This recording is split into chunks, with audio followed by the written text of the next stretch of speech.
Hello, hello, hello, everybody. We're in on the stream.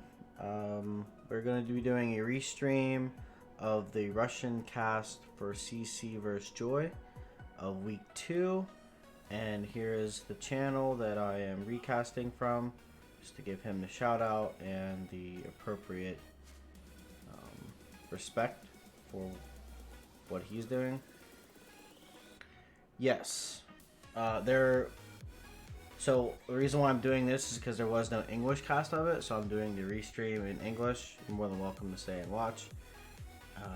If not, that's fine. But all I'm doing is going back over this game from week 2.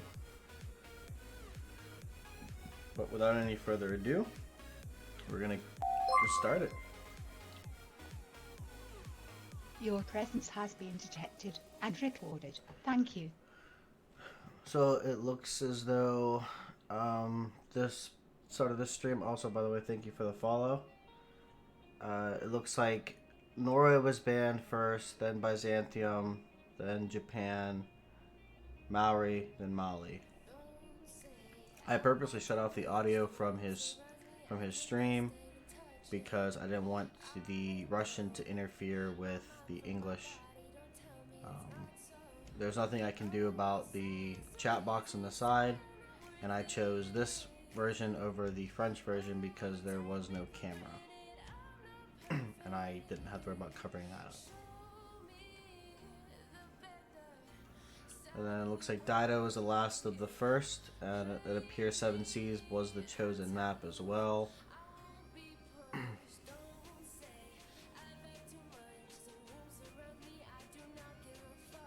It looks as though he's talking about the first pick, who he might think they're going to pick.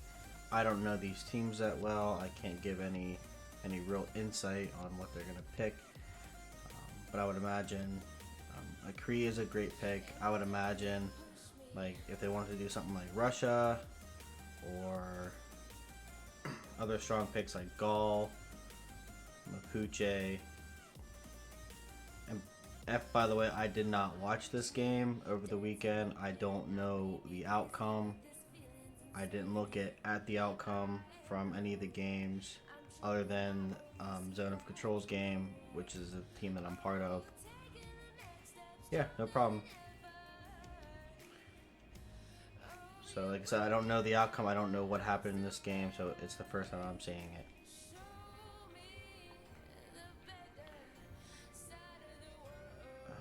Which teams were what again? So to pick the Canada pick? Alright. Can't remember which team is which. Let's see what the third pick will be. I've been seeing a lot of Byzantium still being blocked.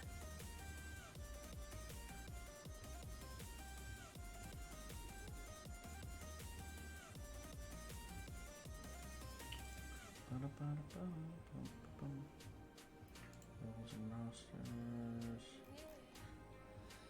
So Dmitry, Vladimir. So CC picked first. They're team 1, and Joy is team 2.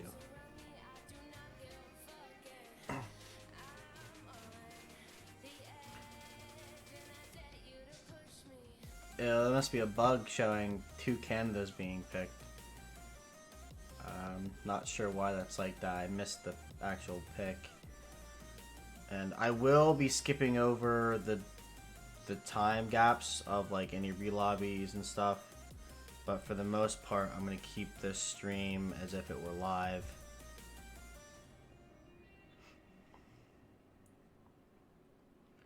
So from what I see, we got Cree, 2 Canadas, and a Scotland. We'll see how that works out. Russia pick.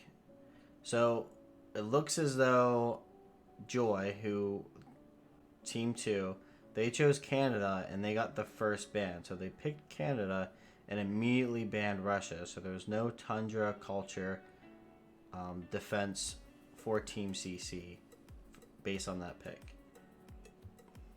It's actually pretty smart. So it's gonna force Team CC to find another type of culture defense.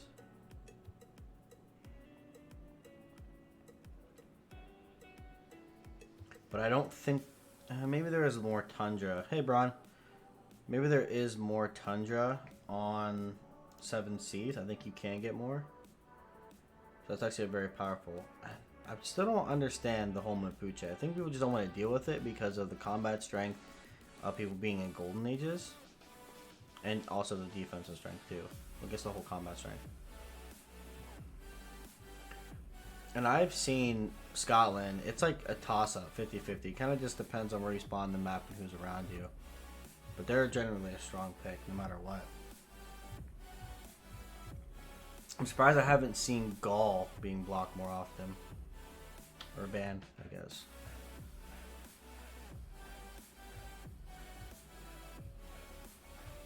I guess they didn't pick a second one.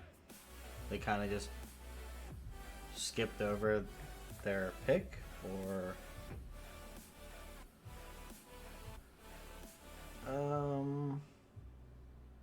Canada. I guess they picked Ethiopia,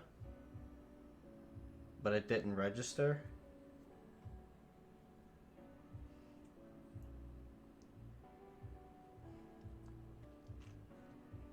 And you see a lot of the naval picks being banned because it's 7Cs and they're kind of very strong.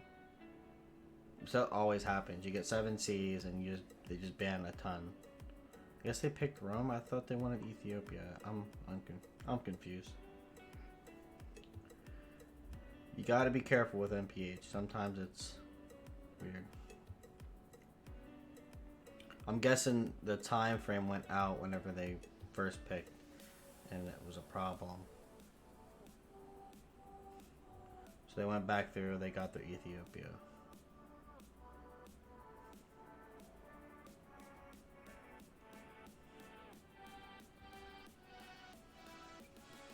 Then we got a Gandhi pick. Gandhi's super powerful. Faith-based civs are powerful. So, in my opinion, I think Ethiopia and Gandhi here are going to counter each other. There's the first naval pick. Indonesia, super strong. Early, almost guaranteed God of the Sea is Indonesia.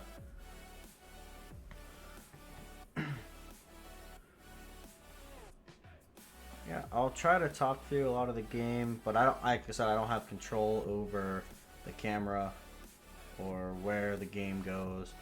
So I'll talk to what I can.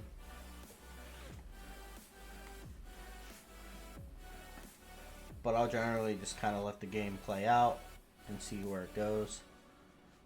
Bring up certain points whenever you bring up Golden Age stuff.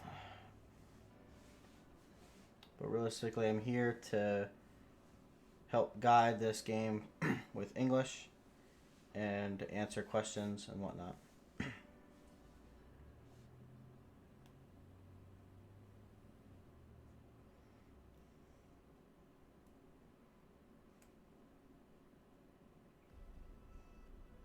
Okay, Persia was the last pick here. And now we're getting the phase where everyone's swapping around their leaders.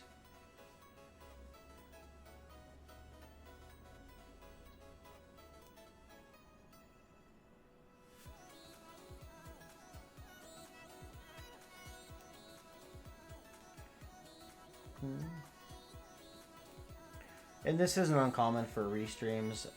They only do 2 casters per game, and you can only do 2 languages at a time during a live stream.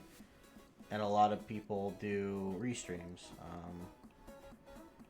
The stream that I'm recasting now, he does a lot of recasts for restreams with Russian.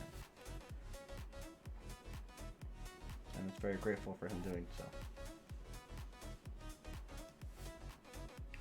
Okay, so Ethiopia, I think a strong pick here. Rome, absolute crazy good civ to have. Those 3 monuments are just amazing. It's going to be an interesting matchup, I think. It's going to come down to map placement. Only one naval civ picked. I believe Canada will spawn along the coastline. That's just kind of generally how those tundra civs are, Canada and Russia. They tend to spawn in the tundra area, but they spawn on the coastline because, from what my own experience, there isn't a whole lot of rivers that go through the tundra, and I'm not sure if that's by design or not.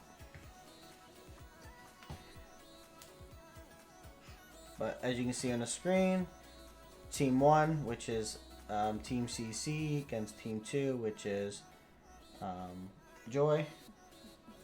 And who's playing what? And let's get this game underway and see how it turns out. Again, for the new people coming in, I don't have on the Russian audio because I don't want the Russian language to conflict with me talking. This is a restream, a recast of this game for English-speaking viewers.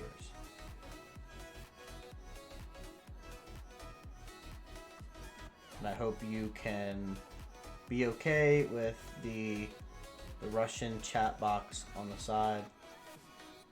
That's just something we'll have to deal with.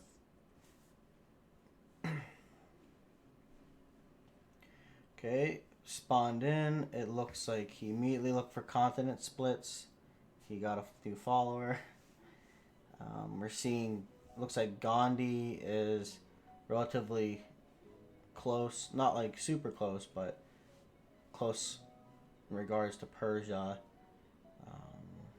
Kind of stuck here. I would go to the top left and work my way down and go top to bottom, bottom to top, top to bottom, all the way to the right. Can't see anything on the bottom map there other than the CSs, so no one settled in yet. Waiting for them to load in. Based off of the Persia spawn, it looks pretty good. He got a 2-2, it looks like. The iron is there, we'll need it, but for the most part, it's not all that strong or broken. It's a typical, we got a couple 2-2s. I don't know if it'd be better to move. Maybe I would move on to the 2-2, the Plains Hill, and settle that next turn and have a 2-2 base with a 2-2. But then you don't really have any tiles to expand to buy. Oh, there's another 2-2 there. So you could do that. Looks like he's moving over to Ethiopia. You can see Ethiopia here. Some hills. He's got this mountain range that's just absolutely terrible to. Mountain ranges like that are just horrible. They're just absolutely horrible. You can't do anything with them. That would be Scotland, I believe, with the Great Barrier Reef. And it's a great campus. He's pointing out the campus. That's a +6. 2 for each reef. There's another reef next to that. So that would be a +6. And then there's 2 rainforests. So it would make it a +4. Or 2 or more on that, so it'll be a +7 campus total. Alright, looks like we're moving back over toward Ethiopia. Now we're over to Rome. Rome, decent. I got a +4 campus right off the bat. But, I mean, a dies tile 2-2-1 immediately from the start. You're going to get an earlier Pantheon. That's super powerful in this game. Same with Cree there. Cree's got the same thing. Cree and Rome are our neighbors, I believe. So we got to scout first on Rome. Just trying to point out the things. Rome will probably go mining. We're still on turn 1. Gandhi hasn't settled yet. There's going to be a lot more talking in this stream, I believe, for me.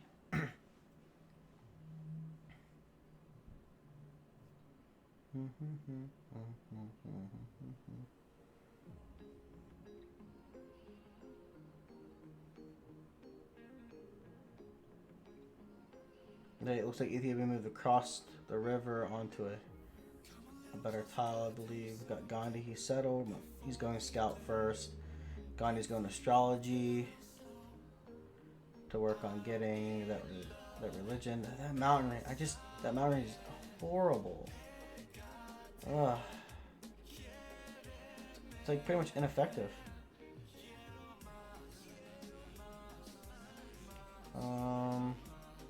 Persia, Persia moved onto the hill like I said. Not a bad, get that base 2-2 Plains Hill.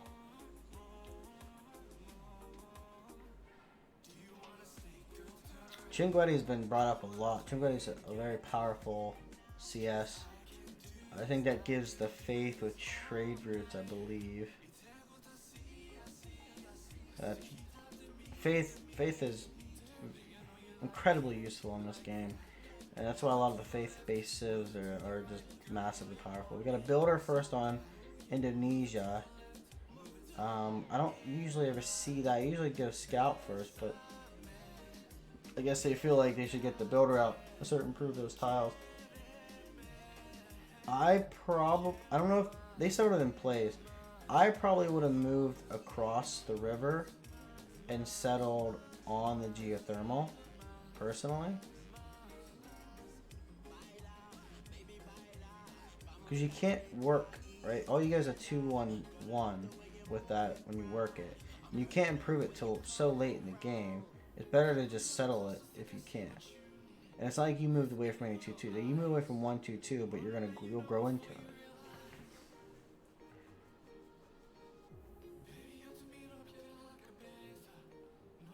But at the same time, you'd probably take away another one of those.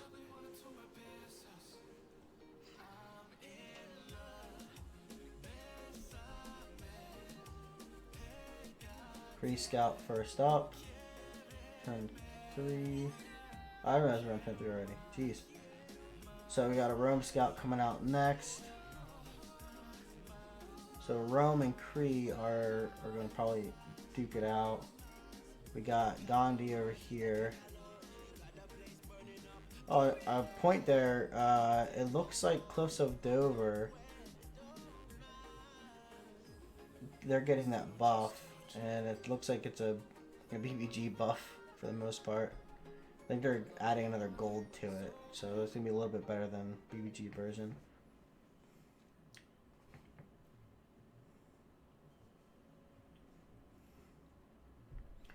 Alright, Ethiopian Scout coming out. He's on a base 2-2. That team bought him a 3-2 banana. Get that early growth. Super important. All the micromanaging is absolutely monstrous. Alright. So we got Ethiopia and Scotland really close together. And this big glob of mountains just keeping them apart. This is the first time we're seeing Canada here. 2-2 deer. Probably going no, he's going mining. Okay, so he's not going faith Canada. Good religious idols there if he wants to keep all that copper. He went scout into a builder. Will he improve? Nope, he's going to improve the... Oh, that's why he went mining first. Just so he can improve the copper. Honestly, I would probably go right into horse.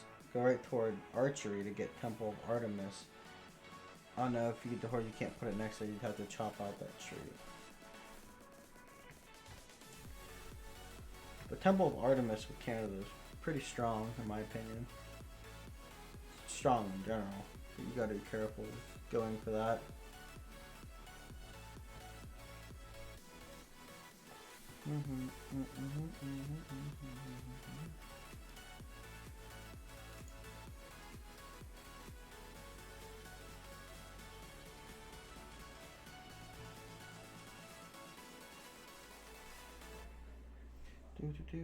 Talking about the horse tile there. I'm not sure what he's talking about.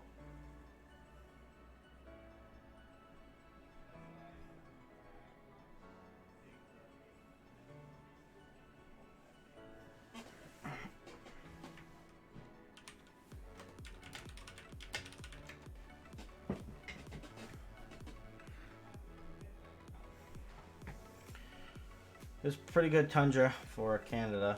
Lots of cement potential there. And pretty defensible land too. Not easily gonna be pushed by a Scotland, especially with Ethiopia right next to him.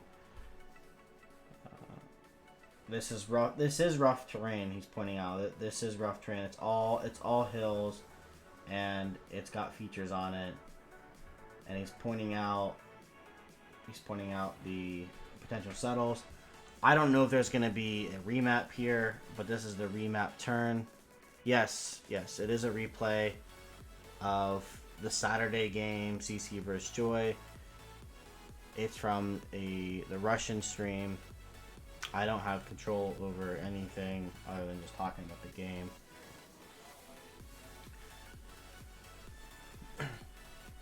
I'm redoing this one because there was not an English casting for the game over the weekend, and I wanted to provide that level of viewership to the English speaking countries, English speakers in general.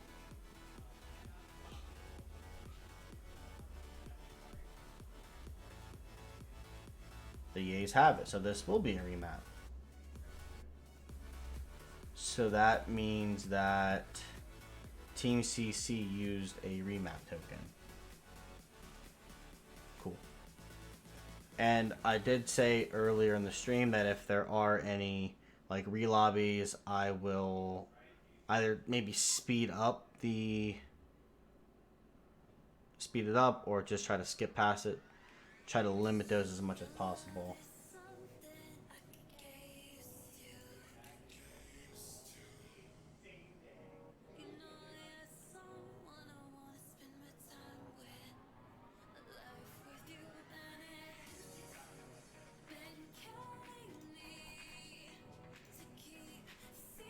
So here we're waiting for the remap to go through. I might actually try to skip through this as well. Let's increase the speed. Double the speed here. Just to get through this a little bit quicker.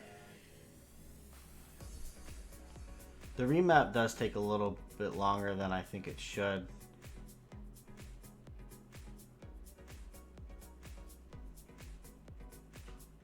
But it's still good. It's a nice feature to have, and gotta thank Jack, the narrator, for all the work he's done on this.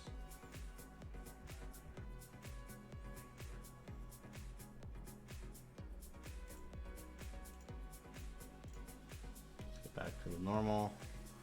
Alright, we got a new map, Ethiopia farther north.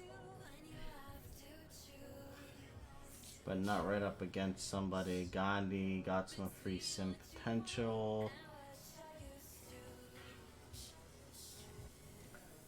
Scotland as well, looks like some free sim potential. What's up with all this gold? Oh, is there? Okay, Cocos. They just the icons aren't up. Just the yields. Yeah, like I said, I'm sorry if you wanted this to be live or hasn't been contact. But yeah, this is a replay, or it is in the title of the stream. It is a restream.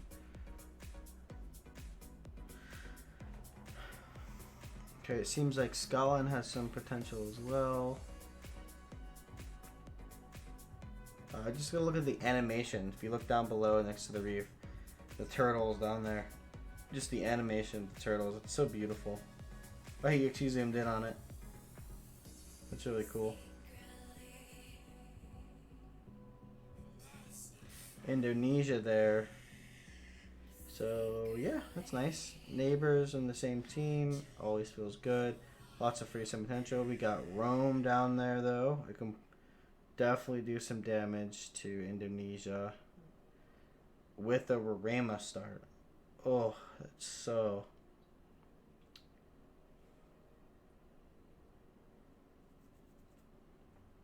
That's right, you need to wait till beginning of turn 9 so you're not doing the remap on the rollover. That's what they're talking about in their chat right now in game.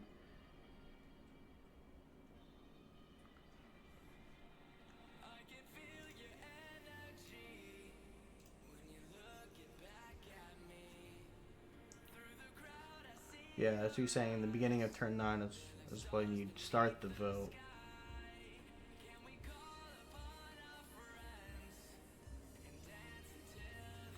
It would be nice to have it if you're an official CWC game, right? It would be nice if it would just automatically start on the beginning of the 9th turn. That way people don't forget to do it and you don't have to try to figure it out. It should just be something that's automatic for the teams to just do, since it's in the rules for the game. I'm not sure how difficult that is to do or what problems would arise from doing that.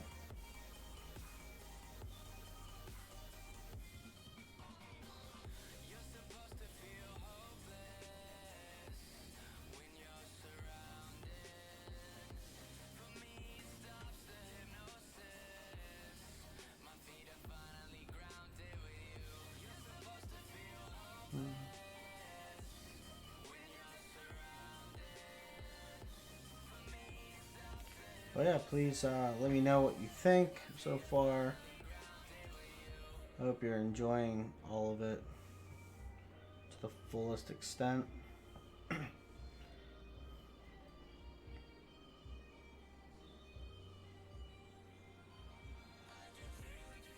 looks like they're doing a re-lobby, so I will do my best to get past that as quickly as possible. I'll just speed through it.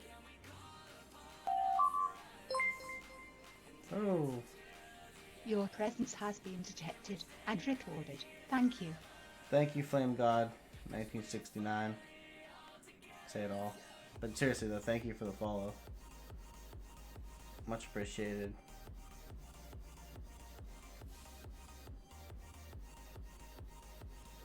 Just waiting for that re-lobby to get through, double speed.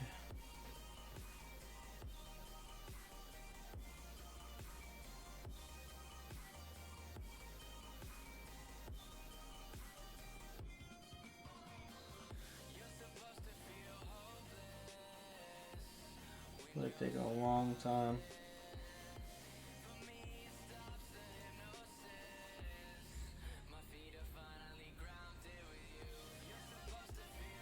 Guess I could pop into the caster thing in the CDC chat server, see if anybody wants to come talk with me. I don't know what all that's about.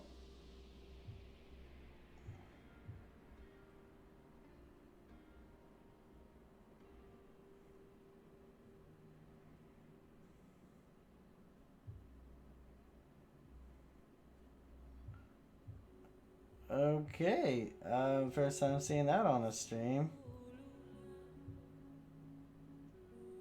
Okay. That everyone's got their own thing going on in their channels. It's really cool. Just kind of speeding through whatever we can.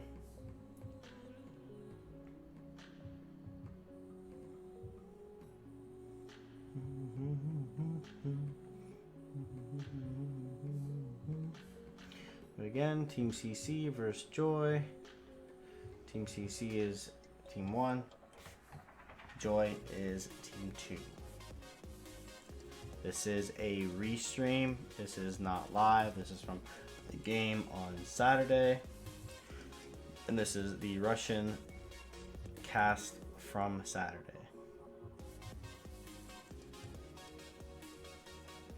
With some royalty-free music playing in the bathroom because I have the audio turned off from the stream because I don't want the Russian language to interfere with my commentary to make it the most audibly appealing for the viewers.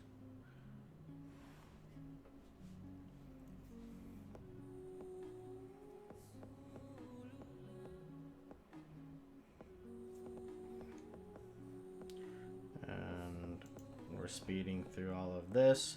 So what had happened, if you're just popping in, this was a remap that occurred, and then there was issues with the remap that led to a relobby of the same map that it was changed to. So we still got Rome with a Rama start right next to Indonesia. That's going to cause some havoc. Scotland right above Indonesia, which is going to need probably some help.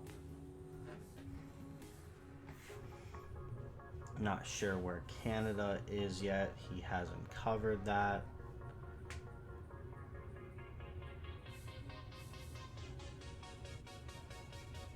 So he settled on some sugar.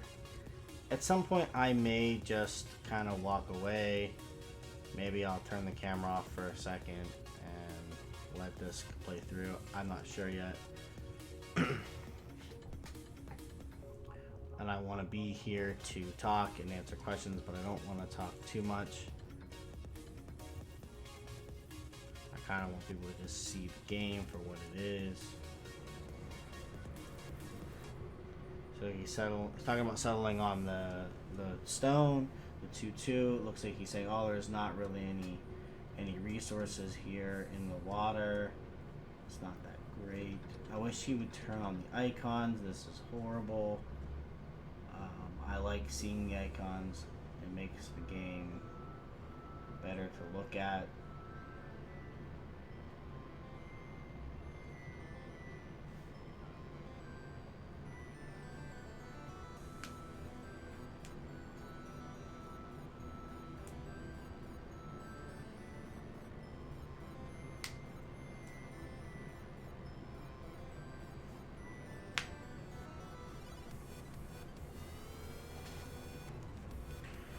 Bum, ba-bum, ba-bum, bum, ba-bum, bum, bum, bum.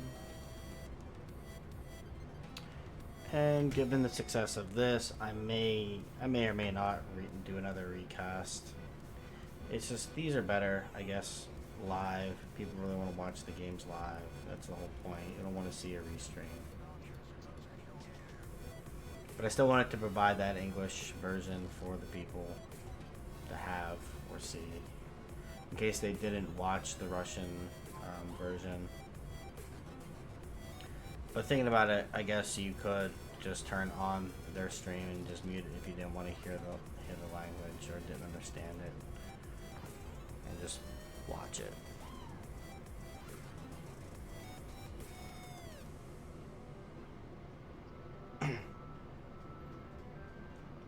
Yeah, I wish I knew what he was talking about.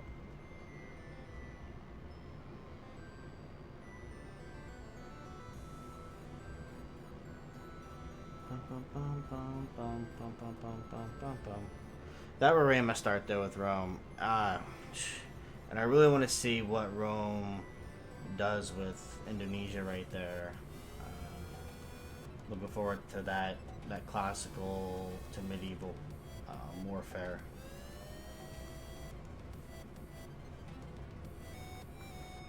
I do need to step away real quick. We'll return very soon.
Okay, is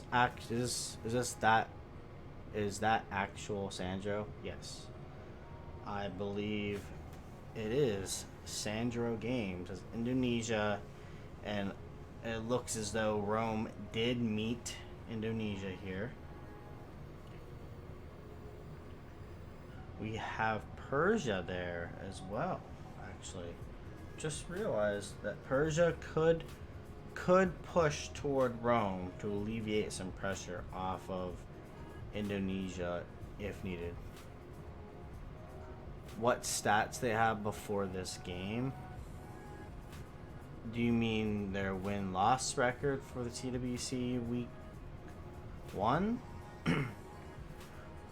I believe, if that's your question, I can firmly state that Joy won their first game.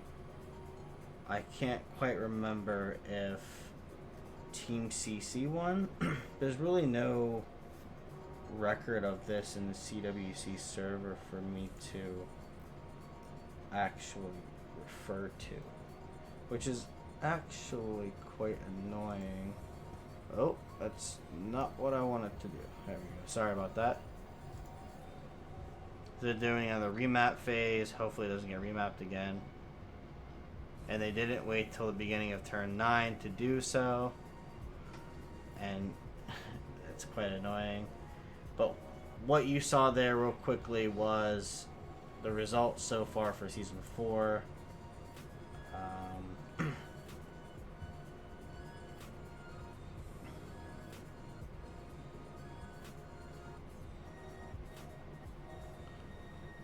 So it looks like the Yays. So I think Team C is using another remap? Again? Really? Okay, so to get back to actually the server does. If you should have access to it, right? Where under the results channel, Flame God, if you see results for Season 4, there should be a Google Doc spreadsheet for that. You can click on that, and it will bring up this. Oh, it'll bring up this, where you can see that. I'm gonna pull this off to the side though, because I don't want that to take up the stream. It looks as though we're doing another re-lobby, so let's turn the speed up. Kind of skip past that as quickly as we possibly can. So this is the second remap of Team CC, I believe. Their last and final one. But to answer your question, TBD beat Joy week 1. So Joy is down. Team CC won their first game against Bait the Settler, BTS. So Joy here needs a victory.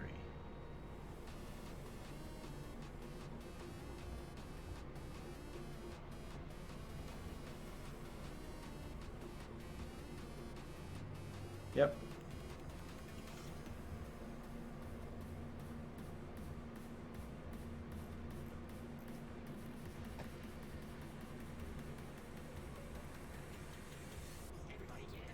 So I may take some time to like show this off.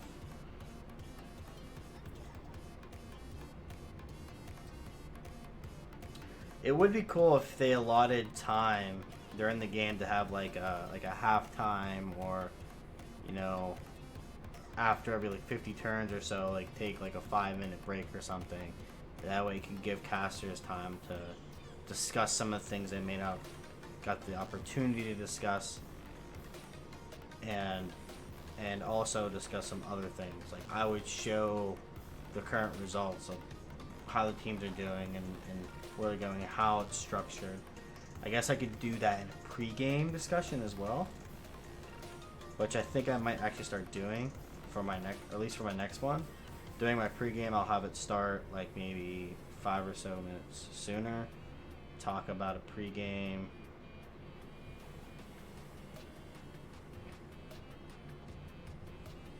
You guys let me know. Would you like to see me, talk about like the group stages and who's winning what against who and kind of how the bracket system works in like a pre-game setting, and then once I'm not talking about that, like maybe 10 minutes or so before the actual game starts.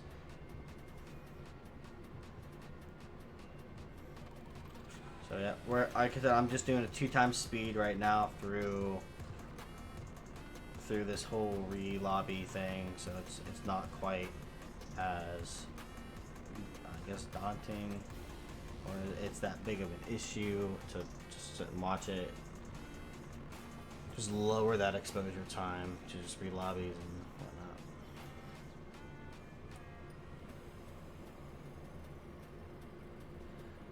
But yeah, I guess during this time, while this is speeding through, I can say in Group A, Week 1, TBD beat Joy, Ulysses beat Zone of Control, and CC beat BTS.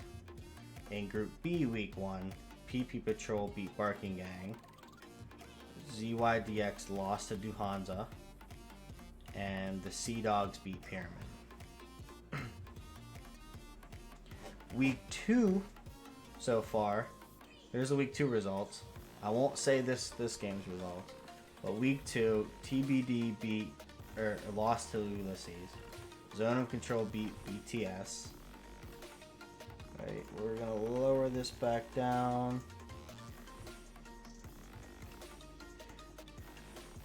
And that was Group A. So Group B, PP Patrol beat Duhanza, ZYDX beat Sea Dogs, and Barking Gang beat Pyramid.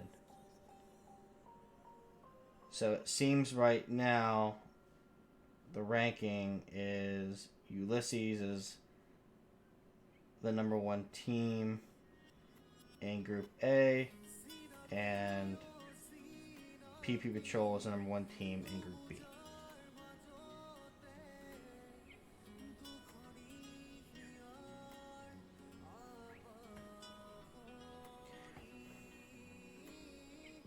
Yep. Zone of Control beat BTS. No. PP Patrol is in Group B.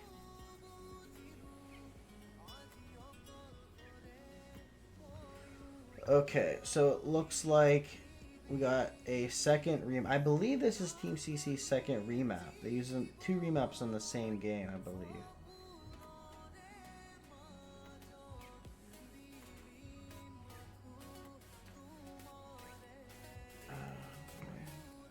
So we shouldn't have any more remaps this game.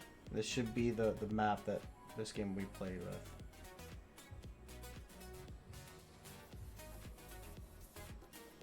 Ethiopia on a 2-2 base with 2-2 immediately to work.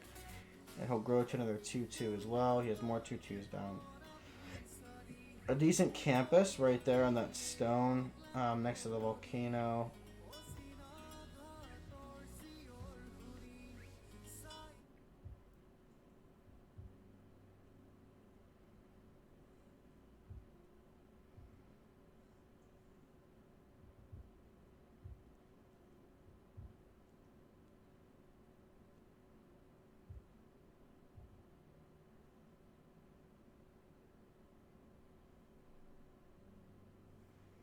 I wonder why Caster goes to Strategic View to talk about Spawn. I would imagine it's because you can see the tiles. You can see more tiles. Right? I believe it just covers more of the tiles, and it gives you more of a top-down view of those tiles, and you can cover more with it quickly. Looks like we have a 1, 2, 3, or 1, 2, 3 diamonds. Persia kind of blocked off, difficult terrain to get through for one attacking and to be attacked. Kind of feels bad, but good for campus adjacencies as well. Kind of awesome actually. Thanks Proxy for coming in and saying this was the map. Yeah, like I said, this is the first time I'm watching this game. I don't know the outcome. Well, I guess I kind of do now, looking at the the results from week 2.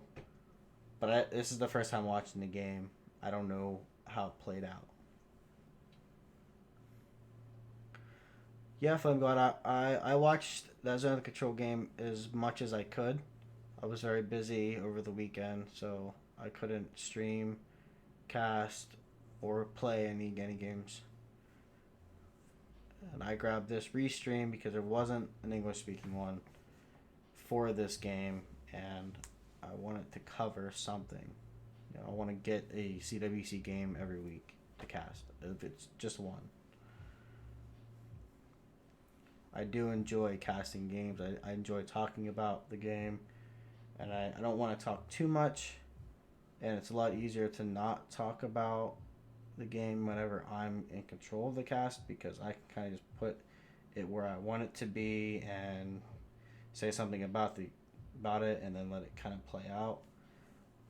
With a restream or casting over someone else's stream, I have to look at what they're talking about and what they're pointing at and kind of try to tell you what they might be talking about. And I think he's talking about like the 2-2 who's going to grow into a 1-3. He has these tiles. It's all about the early growth. Going into a scout first.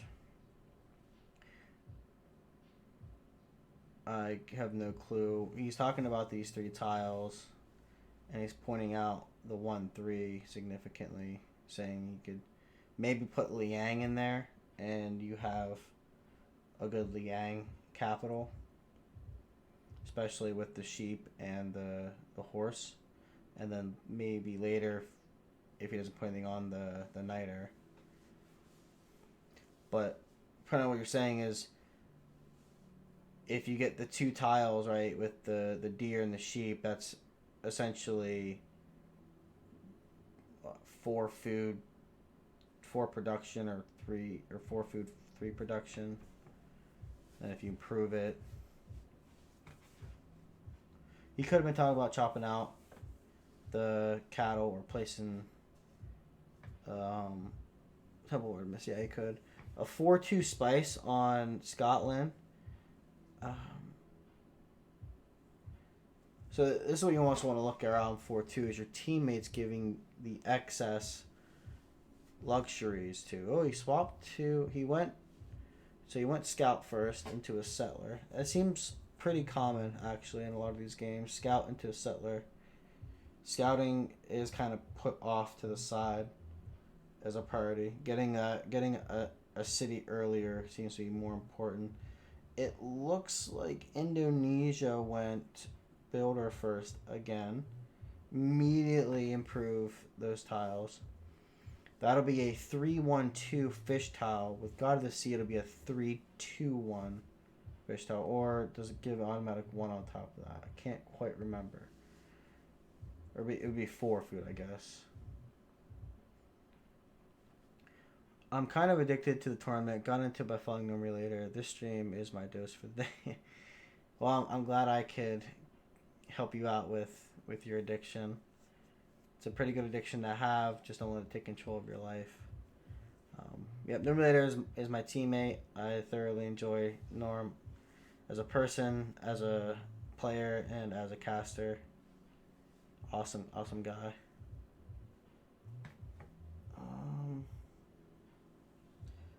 Yeah, I think he has a wonderful voice for casting. Not many people do. I know that I don't. And he knows the game very well.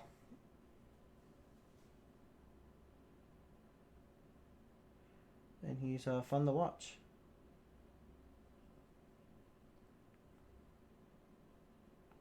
Yeah, I agree, McFoo.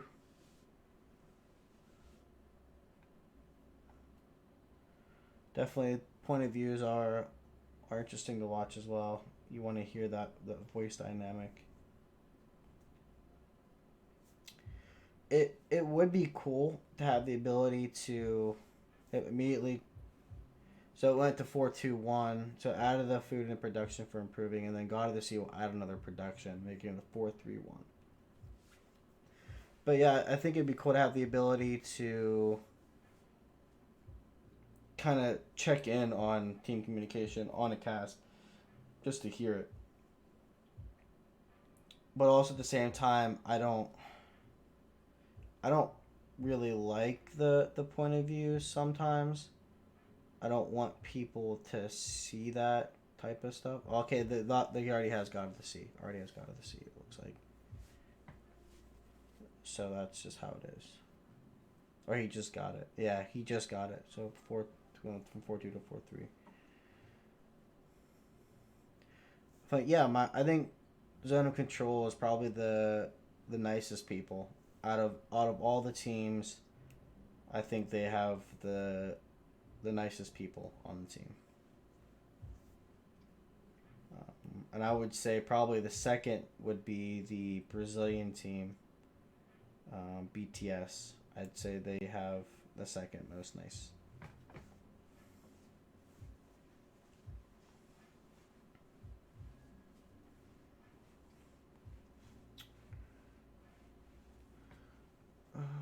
So he's talking. I think he's pointing out, talking about where a good settle is, and you have the 2-2s.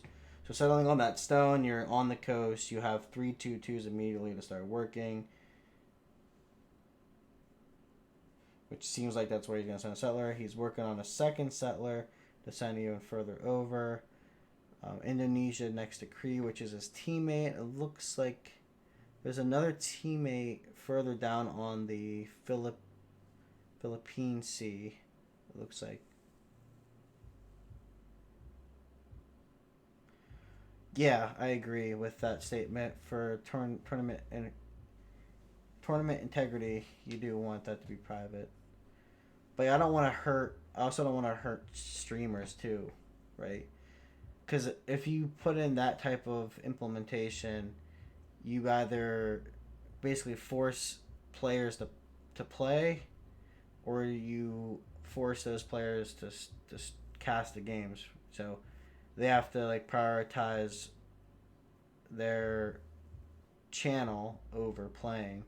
And I think at the end of the day, any serious streamer is going to put their channel before playing a game, because you have the potential to earn money from streaming, whereas you don't playing in the CWC. It would change if teams actually started getting paid something, but that's farther down the line. With Civ 6 becoming, I think Civ 6 is on its way to becoming one of the best esports. But I agree, it's a great learning experience to hear what they talk about. Sometimes it can be toxic, though. You want to be careful.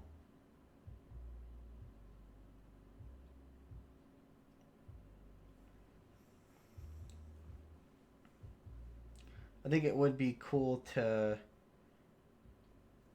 take a stream and pop in, like on one of those POVs, right? And just show it briefly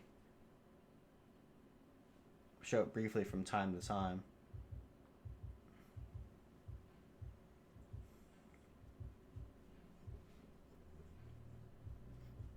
Or hop into their comms from time to time just to see and hear. I guess not really see, but hear.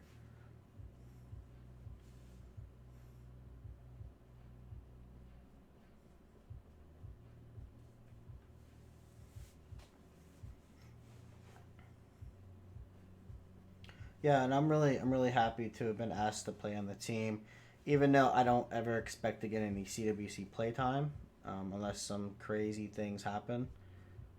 But just to be asked to be on a team just speaks volumes of me as a person. Here I am patting myself on the back. So he's talking about, what is he talking? I still don't know what he's talking about. He's talking about the horses. Obviously, he has a lot of horses. I'm not sure if he's talking about Temple or not. Right now I want to look at what text each person's going. Well, spoiler alert. Thanks, man. I really appreciate that.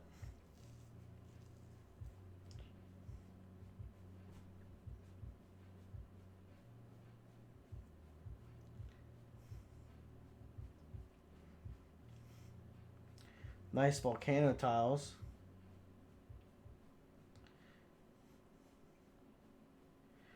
But he's not entirely free sim, right? Oh yeah, he is. Persia's on his team, so yeah, he is free sim. He's got Ethiopia, which is also. So actually, looking at the map, Rome, Persia, Ethiopia, all on the same team. So it's like a east versus west map with Canada in the top right corner by themselves.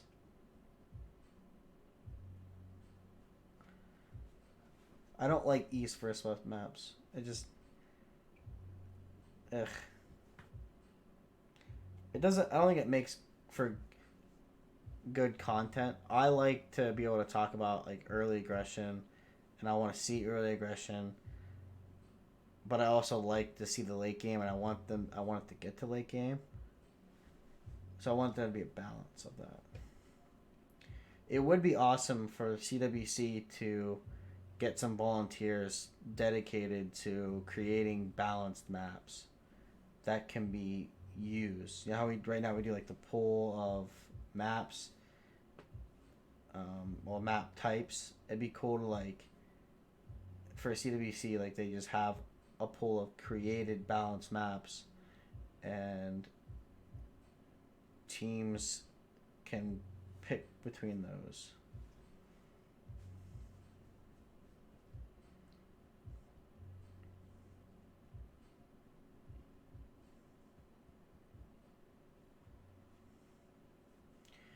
Yeah, Highlands seems to be catching some traction. I don't know how I feel about Highlands. I like early war, early aggression. That's kind of my thing. And I like to do my best to roll into somebody because I can't play that well late game. So it looks like Conson, Canada took City Patron Goddess. Stiko got a boost. I would check that boost. I would see these war moves here, but then I would immediately go check to see what boost he got in the civic tree and discuss that.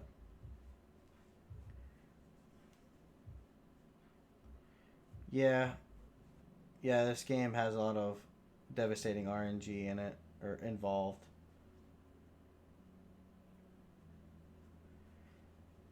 Yeah, in some regards, East versus West kind of does show.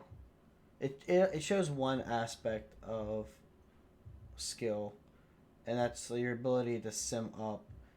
But I think the true skill, the true amount of power you can express in this game is your ability to war and sim at the same time. And I don't think a lot of maps justify that the way that it needs to be justified. Right? Some people get to sim all they want, while others are just constantly at war. And I think every member of a team should be actively warring and simming at the same time. But that's kind of hard to create and or balance. This game's already difficult enough to balance. Looks like he's gonna try to settle on that where his scout is, and he's so. Also, I want to point out that I think all three of those maps, Ethiopia and Scotland, spawned relatively close to one another. So that's another thing. I think something that teams are going to catch on to if they haven't already, and something they'll do when they go into planning things, especially with the picks, are the placements of civs. I believe from my own experience from playing the game and watching these games, certain civs will spawn next to other civs if they're in the game, regardless of position or slot order. They just seem to always want to spawn near, or they spawn near the same type of stuff on the map. And I think it's gotten to a point to where I don't think it's a coincidence most of the time.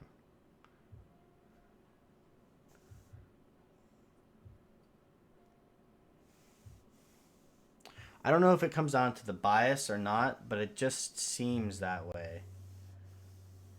I also feel like just for since you brought up Poland, I also feel like Poland and Germany kind of spawn near each other a lot in most games. Obviously, I don't have any data to back this up or any other type of evidence, and I would have to spend a good amount of time collecting this and present it to prove a point. We'll be back 1 second.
Okay, I'm back.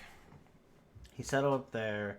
He's got that volcano to improve those horses. I don't know if he went animal husbandry or not. I would imagine since he bought the tile immediately, like he bought that one over the wheat. I guess his team would also tell him that that's horses, too.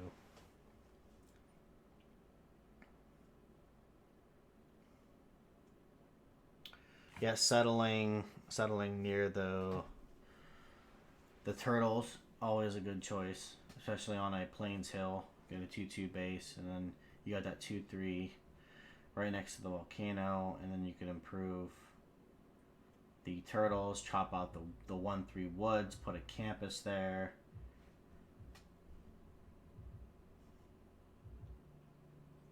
Be a +2 campus, not that great, but you'd want to put it on the 2-3 next to the volcano and make it a +3.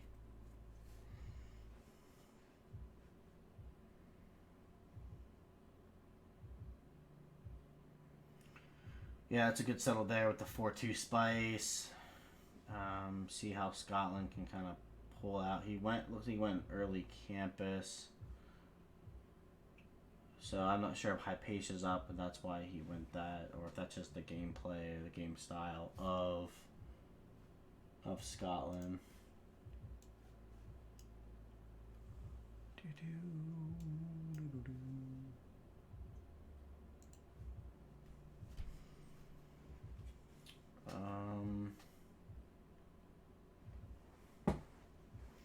So sitting here talking about Canada. Canada going Temple under next turn.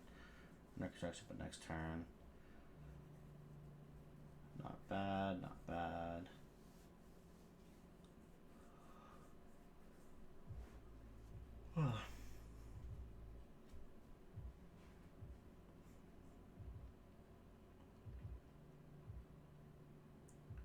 Oh wait, there's no music playing. That's annoying.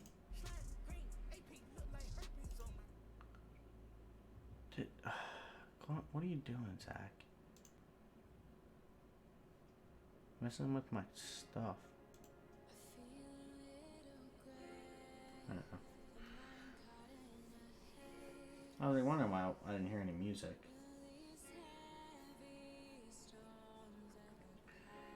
Jumping over here, yeah, I mean, God of the Sea with these improvements, so nice. I feel like he likes to talk a lot about the production and the tiles. God of the Open Sky by Creek. You can just tell based off that. We got Gandhi going the typical route. Religion, try to get that faith up for Grandmaster's Chapel push later. with faith buying new units.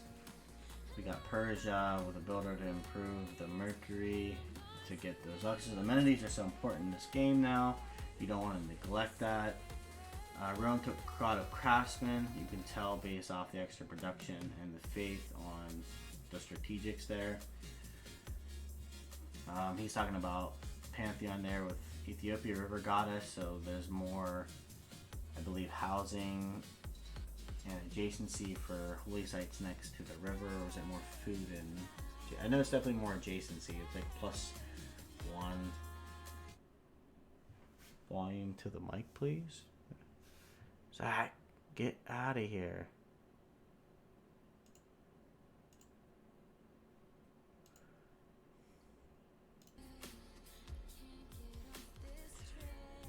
Can you not hear me? Or is that because I'm like not near my mic? Could be why.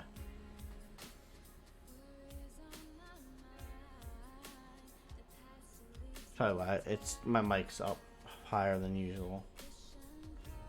Plus I'm not anywhere near it.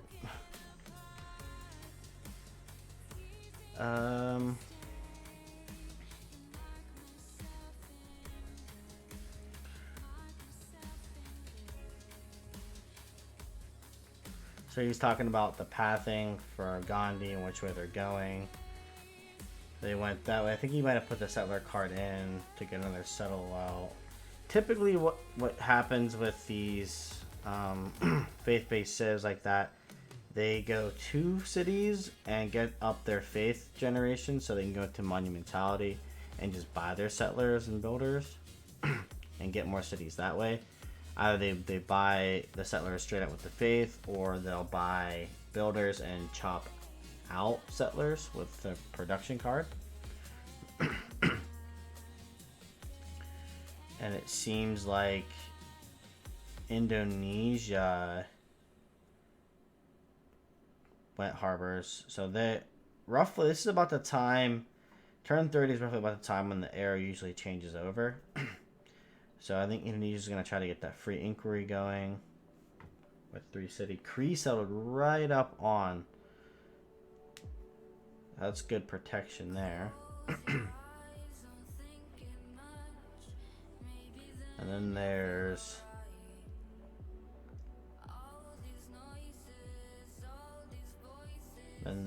Rome going with the campuses as well.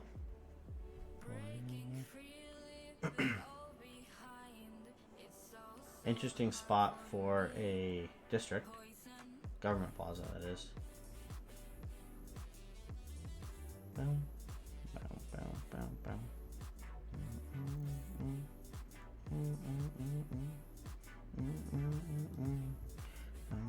So they got that third settle out.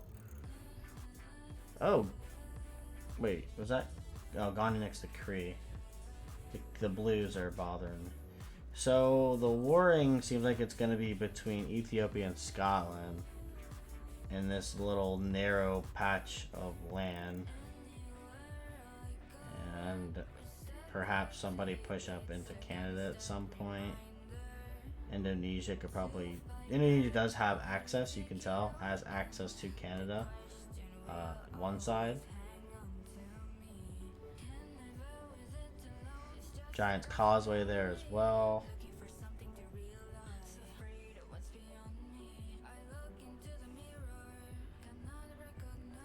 And that's where he's going to go talk about Giant's Causeway there. He's talking about the benefits of that. Land combat units get +5 for walking through it.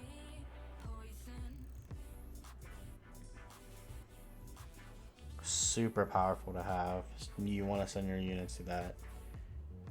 Settle a city and then put like an encampment like right next to it. That way, every unit that you create out of there just immediately gets that +5. You don't have to worry about walking past it. Ancestral Hall. Wow, that's Ancestral Hall. You mostly see Audience Chamber because of the amenities, and Audience Chamber gives you 2 governor titles. It's a buff from BBG. It gives an additional governor title because back in the day, Audience Chamber was weaker than the other, so it was buffed initially. But with the amenity changes, it's super powerful.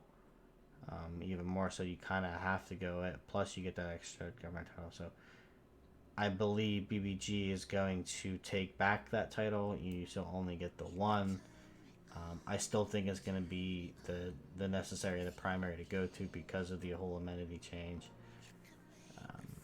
I think taking back the government title and then buffing Ancestral Hall would be the better route.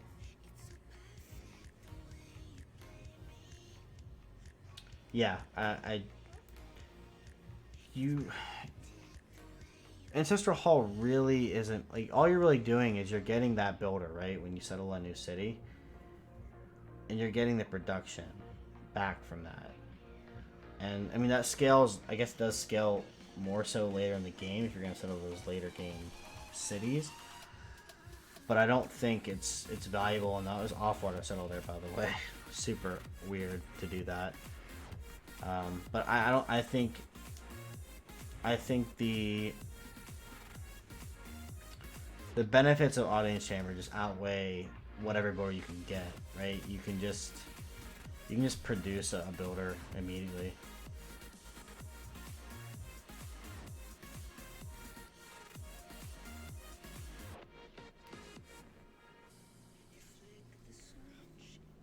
At the end of the day, Audience Chamber is the better choice. It's pretty much the only choice, in my opinion, at this point. Unless you're going to go Warlord's Throne. And at that point, if you don't want to... if you don't pick Audience Chamber, you're not going to make it into the late game. You're not going to be able to keep up in the late game, I believe.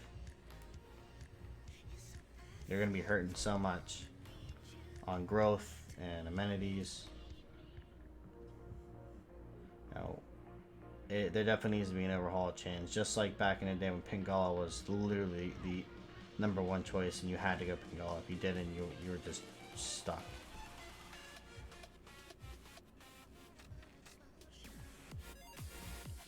Talking about Geneva, maybe show some city-state control. That'd be nice. That's what I would do. I would show city-state control at this point to see, because we're back in there. I would have went through each person individually and talked about which era they got and then what they chose. I like to let the stream know that information. Also showing you, so it looks like Ethiopian Gandhi 25 and 20 respectively.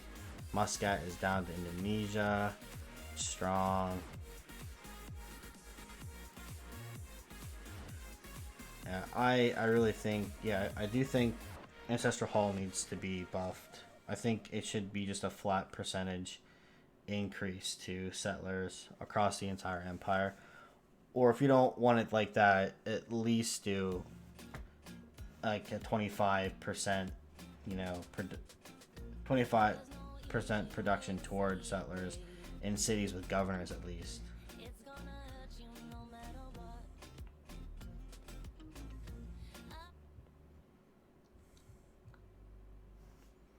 Zach, stop.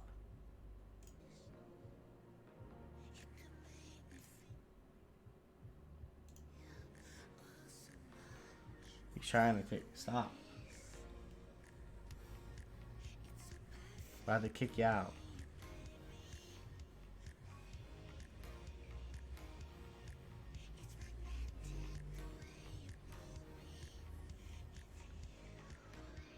Bessie, you were saying,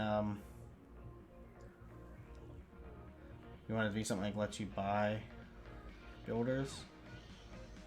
I don't think so.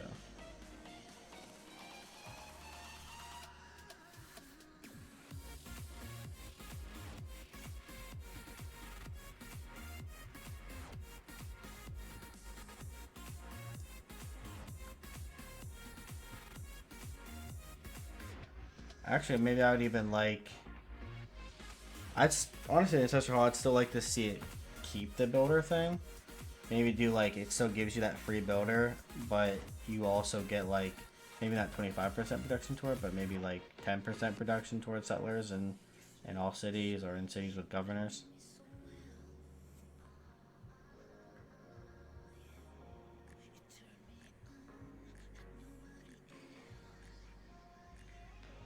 That too, yeah.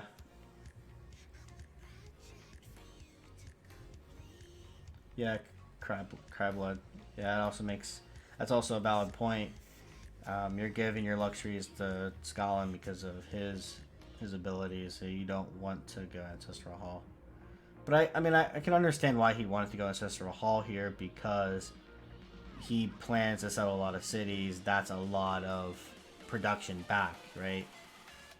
But I still, even if you settled 20 extra cities, I can't even I can't do the math on that, like, because it scales up the production. But if, let's say you're able to do 20 more cities after that, and you get 20 free builders, I still think the benefits you get from the audience chamber outweighs all that production. Amenities, growth with governors, plus the 2 titles. It's just not worth to go ancestral. So, and then right now the only other tier 1 building worth going is Warlord's Throne, and that's in a niche situation where, like, your front line and all your goal or all your purpose really is to arrel your neighbor, and you're not worried about, you know, amenities or expanding. You're worrying about taking care of that one person and being able to fund it. And but in a team setting, you shouldn't need to worry about funding in a team game, right? Someone or 2 people on your team should be able to adequately get their economy going and fund you and fuel you money to war, right? So then, which brings you back to audience chamber being literally the only choice. And that needs to change.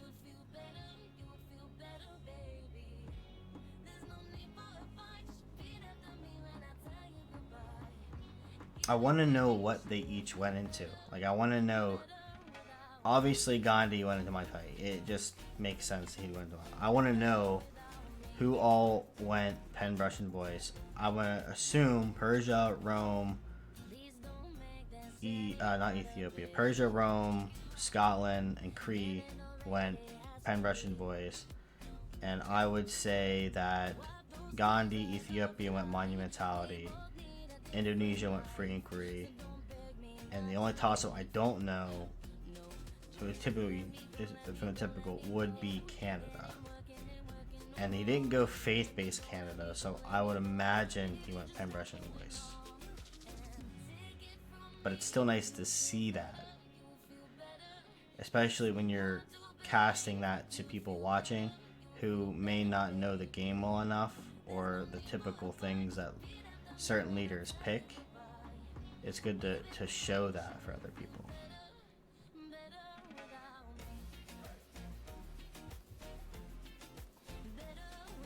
Unless he did show it and I didn't see it. I don't remember it.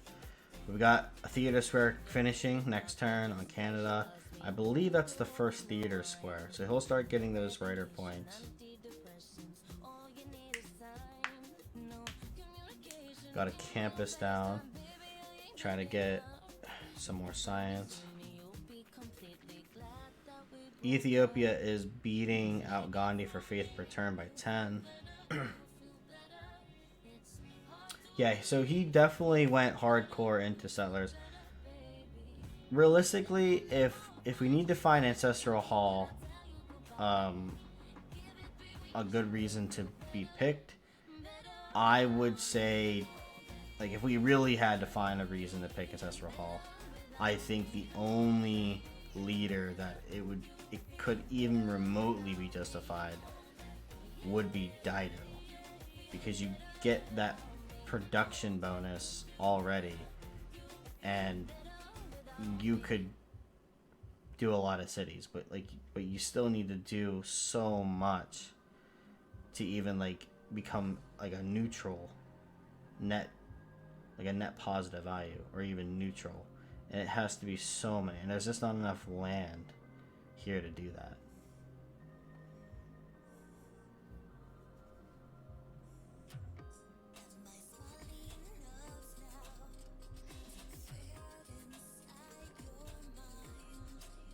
Mm. Crowd, even then, I still like you would do that in that situation. But even then, the benefits you get from audience chamber just significantly outweigh whatever you would have chopped. But I'm not a pro player in any regard. At least in my own opinion, I'm not. I also want to point out that I've seen a lot of government plazas being finished and those buildings being finished actually around this time, between like turn 35 and turn 40. Usually that's no later than that, and you don't really see it much earlier. It's if you see a government plaza in the first era or before the first era ends, to me that's kind of rare.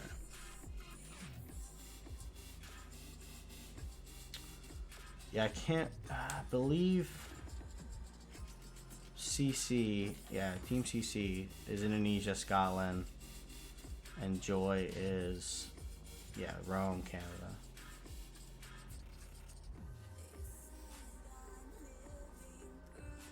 Yeah, the Persia. Like I said, I looked at the thing. I still don't really know. I think I know who wins this game. I don't really want to know, but it kind of got ruined a little bit.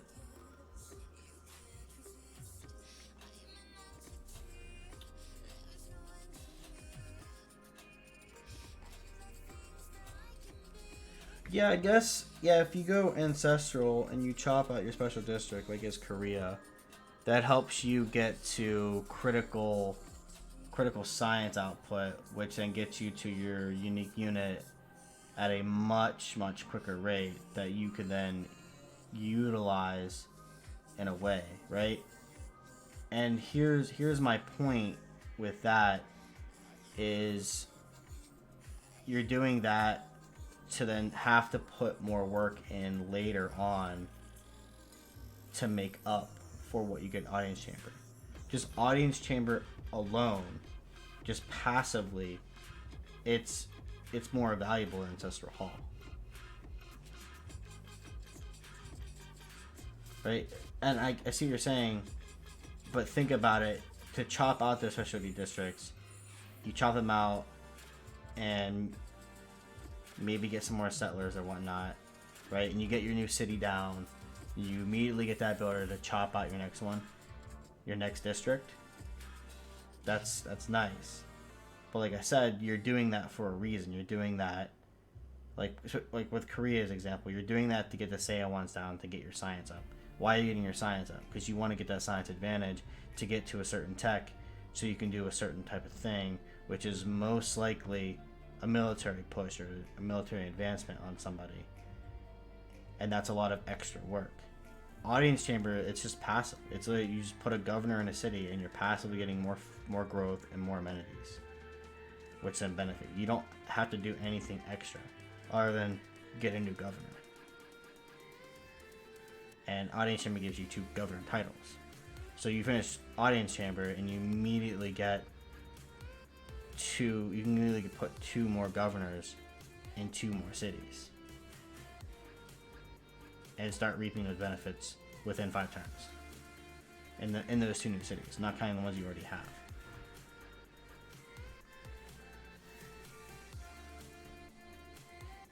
Right, and you initially get, once you get access to the audience chamber, ancestral hall, and the warlord stone, you already have 3 governor titles you use. You already have 3 that you can use. One from early empire and state workforce, and then another from the government plaza itself. So essentially, if you didn't put 2 into Moksha, which you probably should, so at that rate you have 2 governors in 2 cities that are going to immediately get the benefits of the audience chamber, and then on top of that, the audience chamber gives you 2 more governors, which then you can put a new governor in 2 new cities, and then reap benefits within 5. If you put Victor in, it's 3 turns. Alright, so we see Colosseum here on Rome. Rome just beeline that. Like I said, amenities are so important in this game now.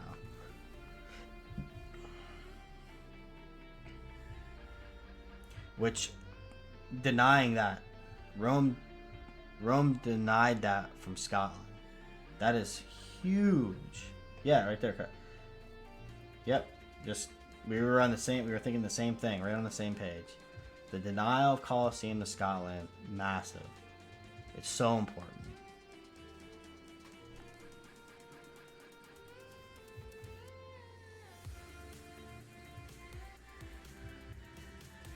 And then we also have Ethiopia putting pressure on the country.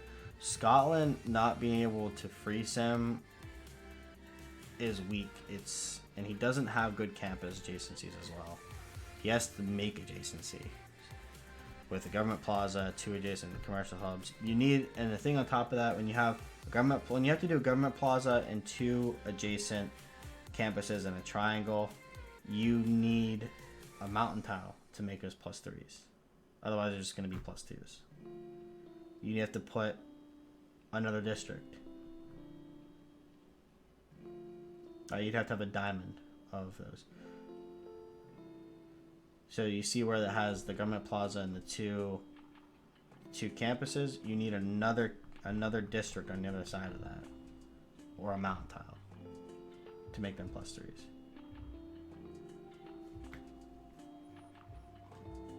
And you're looking for +3 minimum. I didn't get to see who got. He doesn't open up the great people page enough. Especially you got to see what's coming up. Like every few turns, you need to look at it and see what leaders are there, or what great people are there. We got Scotland playing very greedy, going into an early industrial zone while getting some pressure from Ethiopia. I think there's some misplays here from Joy. No, this is Team CC. Team CC with Scotland. It's Joy on the left, Team CC on the right. I would like to request, if anyone can speak to Jack, it would be nice to have the team names above each side. It would help. Visually, it would help. We did get the thing with the names within the game, but I don't think these teams added their team names before starting the game, so it's all we don't see them. But just kind of extend that. I will start adding that to my stream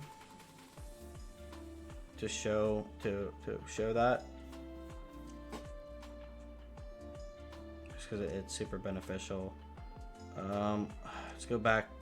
You're talking about who's controlling Fizz. I want to take more time to look at it. Moving around too quickly.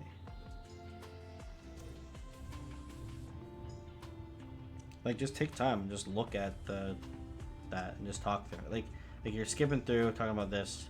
Sandro Games. Okay, Sandro Games taking control of Fez. Indonesia controlling Fez, which is right next to Ethiopia, which might have to force Ethiopia to kill it.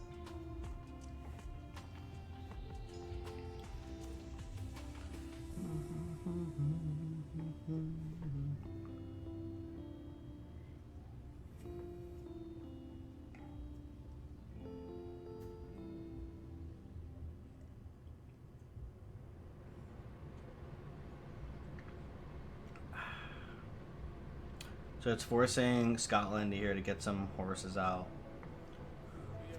We did go irrigation to get those spices online.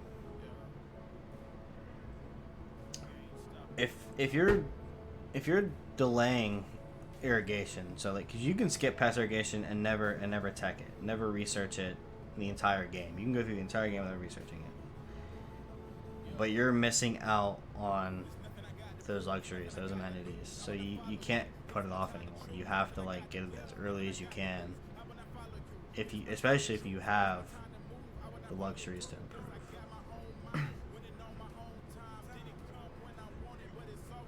You have to keep those amenities under control.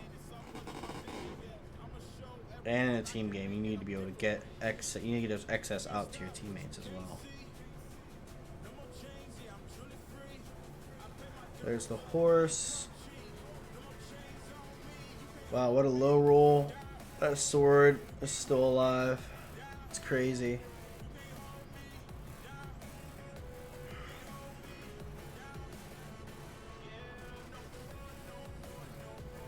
And the reason why he attacked with the archer first and then hit with the horse is because he wanted the horse to kill the sword and get into that tile and control that tile. But now he doesn't have control of that tile, right? And you'll see sometimes people will attack with the melee unit first, or the land unit. Yeah, the melee unit first, then the ranged unit. That's so you don't want to. It's whether you want to give up a position or give up a tile, or you want to be out of position in a tile, or you want to take control of a tile, and that can matter, right? If he takes control of that tile, he has positive control, and he can able to get more horses around to put it under siege, and then be able to take it down. Realistically, you only need like to take a city without walls. You can do it if there's no unit in the city.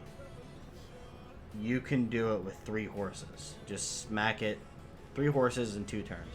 Come in, end of the turn, smack a city with 3 horses, and at the beginning of the turn you can smack it with 2 more, I think, and it'll take. And this is assuming that you have they have horses as well. If the city's starting to go up because of horse, there's just no horse or sword in the city. And then on top of that, if there is a unit like a horse in the city, it's gonna take probably double the amount of hits to actually take down. Killed 1 horse. Right here, so here's where range units are just massively oppressive. I think range units take control of this too much. I was looking at VOD, Scotland got Hypatia. Okay, so Scotland got Hypatia. That must have been what he was talking about earlier with that great scientist. It was Hypatia.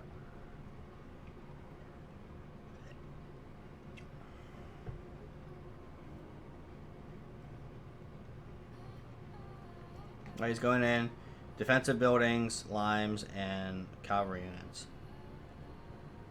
I think here you need ranged units too. You need to, right? You're using the melee units to slow them down and keep control of tiles around your city.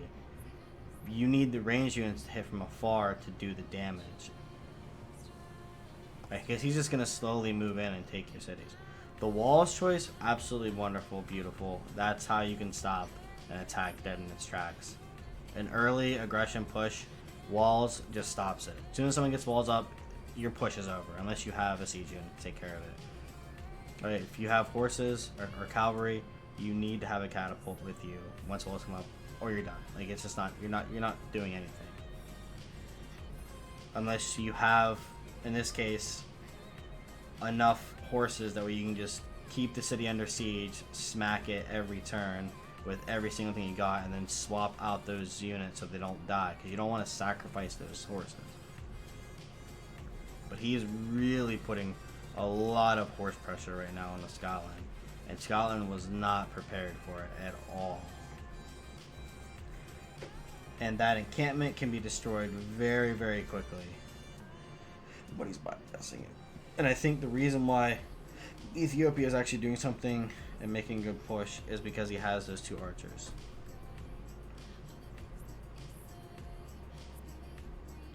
But, yeah.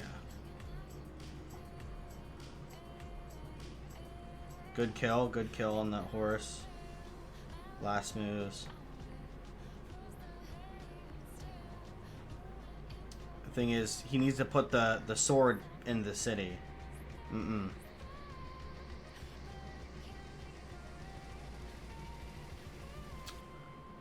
I think moving the sword into the city and then moving that 1 horse up where the sword was would have been the better play, because he could have saved his archer, right?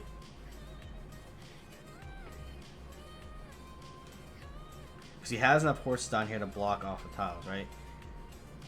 And I think the sword gives you better protection against horses.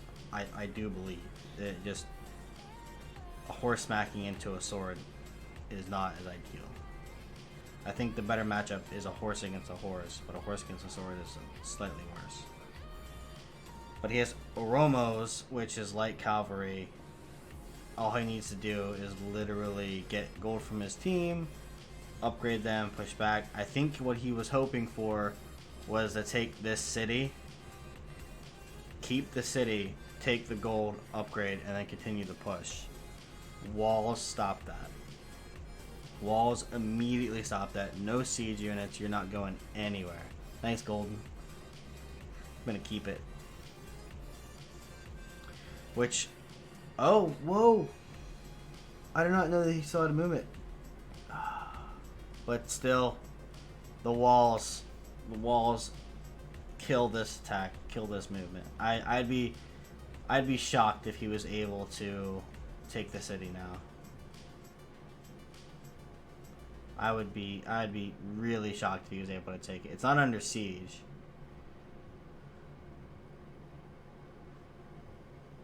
He needs to get under siege so it doesn't heal.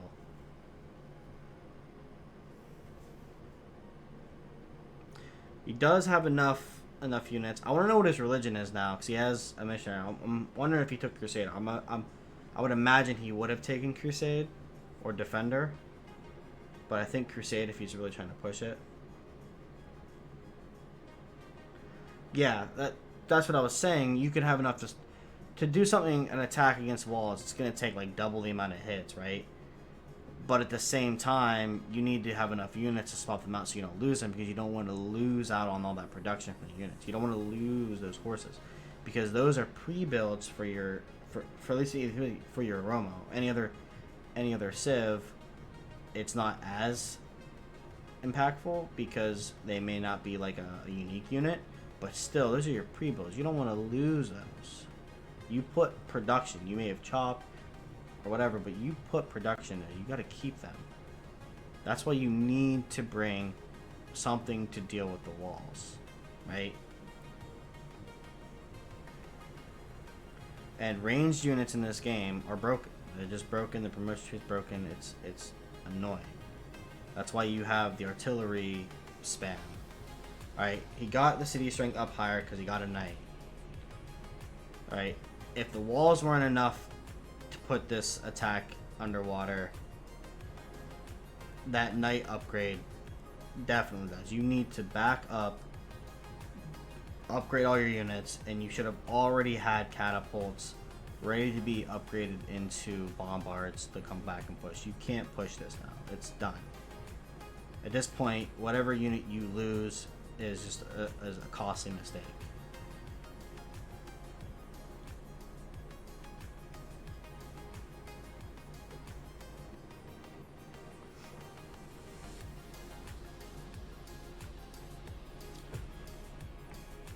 That's what I think. I think ancient walls needs to be nerfed. Like, they need to be less powerful.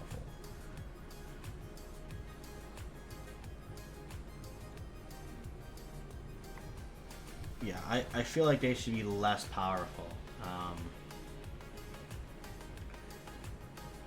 And maybe if people want to go the wall defense, force them into the other walls, because otherwise you don't build outside of ancient walls. You build ancient walls for defense, and then you just do whatever you can to hold. It's better to have units than walls, right?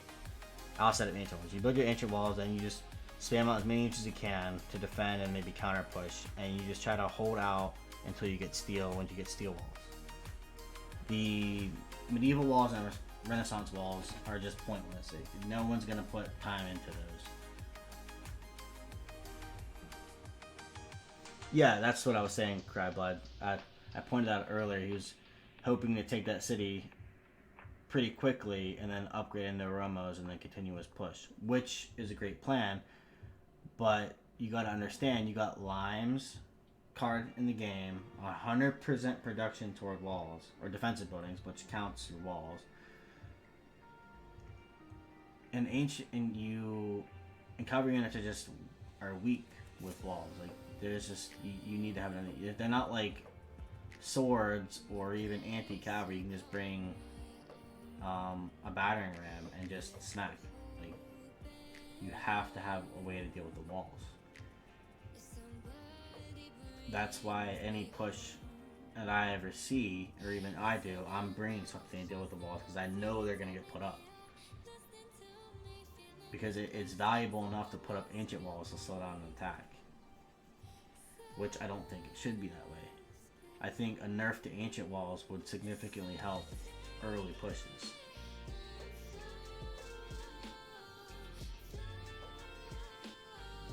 Right? I think increase the production of ancient walls and make them less powerful, and decrease medieval and Renaissance walls production and make them a little more powerful to force people to go into that. And on top of that, I think the limes card should be reduced to 50%. So it'll take 2 chops. It should take 2 chops to get the walls.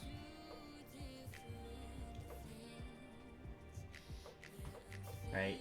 You need to be able to be prepared for an attack, right? Scotland in this situation was not prepared for an attack. He was last minute getting horses out and swords. He had no range units, and all he had to do was get walls in that one city, and it completely shut down the attack, which I don't think it is fair. He played greedy, and he didn't get punished for it.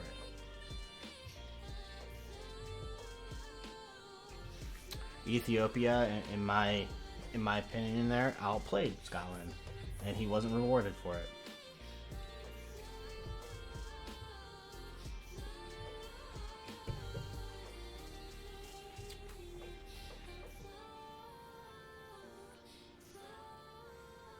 I'm glad he spent time on this war, because this was actually potable in the game. If he had taken the city, it kind of probably would have been over.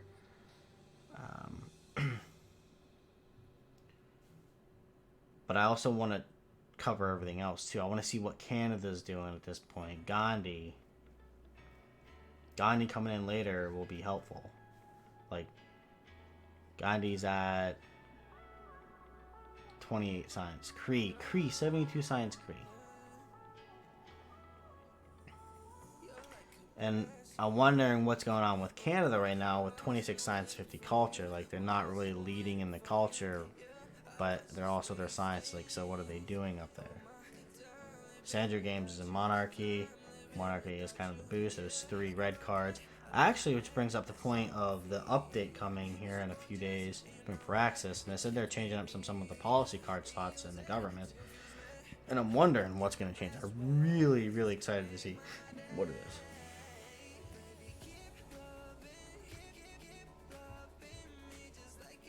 Yeah, so I try to look at every so often. I try to look at like a key player on the team's perspective to see kind of where they are, whether that's because they're too far behind in stats or they're not where they should be. And just so you know, Crabot, I don't have control over this. See the hands, everything moving. This is a restream, so I can't look at it. He is looking at the great people. It's actually been a while. He's looking at the writer points.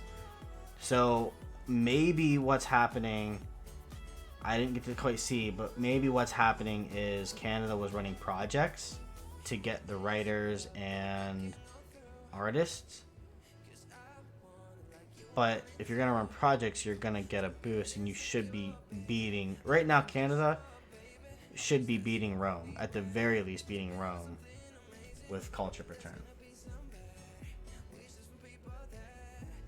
Oh yeah, I guess I could pause this and look at the bottom of the caster. But I don't think that's the point of the restream. It's just to show the cast perspective. I don't want to like swap around. But that is a good suggestion. But I wanted to treat this as closely to a live cast as much as possible.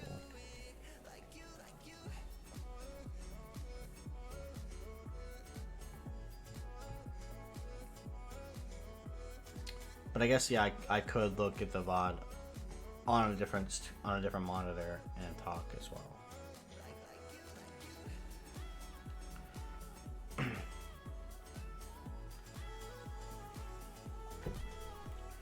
So it looks like he's talking about pagoda. So Gandhi took pagoda. So Gandhi has maxed out religion. Took pagodas. Pagoda is really good for diplomatic victory. Doesn't seem like he has that many. He's not keeping up with the expansion. Rome's expanding down toward Ethiopia, doing pretty well. Indonesia just having a good old time up there. Sanjo just spammed out the settlers. I still think at this point Ancestral Hall is still not paying off for him. So Korean Foreign Ministry, so it looks like they're really playing into the Diplo favor game. I don't know if that's the strongest pick anymore with the spies now, level 2 spies and war. It might be better to go intelligence agency, get that free spy. So yeah, it's kind of a toss up there with those. Those are tier 2 government plaza buildings.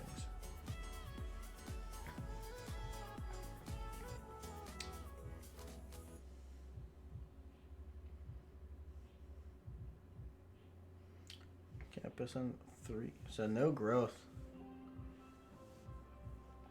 He's focusing on the production and culture of those tiles.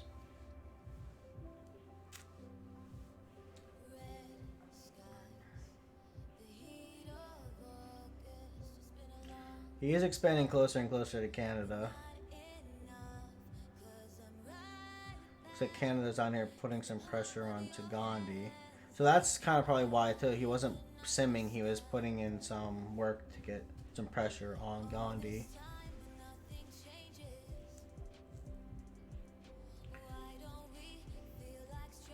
Oh, City Park. See that City Park? Was that a City Park?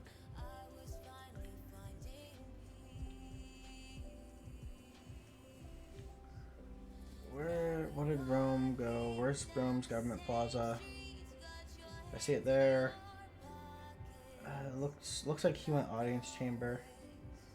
Didn't get to look at it quickly. It looks like audience chamber. Sun Tzu. So Scotland got a general. That general only works with the horses. It doesn't. No, it should work with the knights actually. It works for classical medieval. My bad. Take that back. It does work with the knights.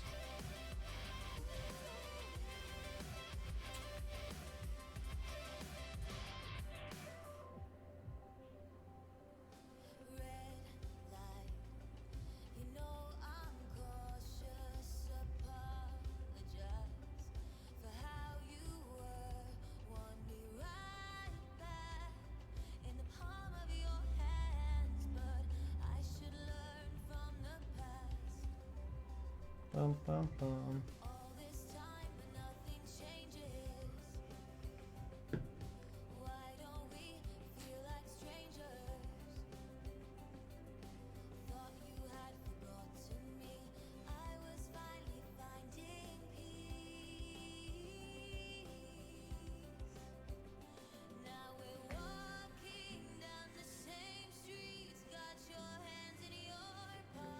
All right, here's the first Congress.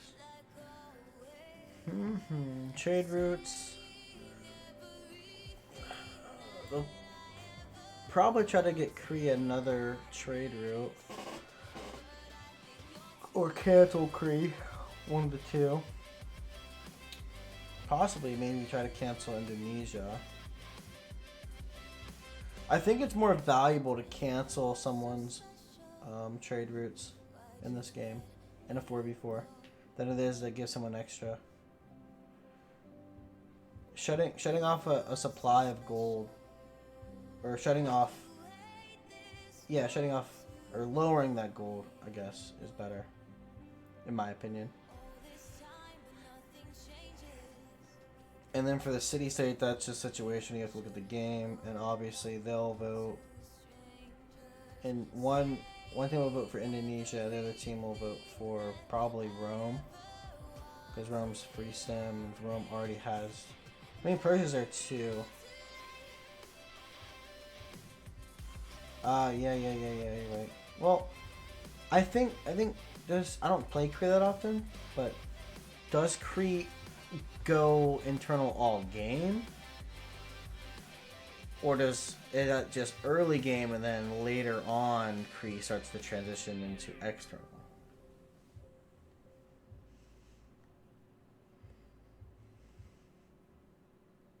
But I agree, canceling Krees actually would not be a good idea. Yeah. Because then they'll just go into internals and just put and just grow. Oh, really, Liege? Okay. But what I'm getting at is, like, canceling Indonesia. Canceling Indonesia would be great. But you don't need to, like... Obviously, you would understand that, right? I mean, you pointed out I didn't, but these guys playing the game, they would understand that if you can't cancel Kree, because Kree would just go internal, Kree is already internal. But they would pick someone on their team, so they would pick Indonesia on that team, so hey, let's cancel Indonesia's, and shut off some of that gold supply from Indonesia, and maybe force Kree to go external. Whereas on the other hand, on the other team, they might try to say, hey, let's take away gold or the trade routes from Rome.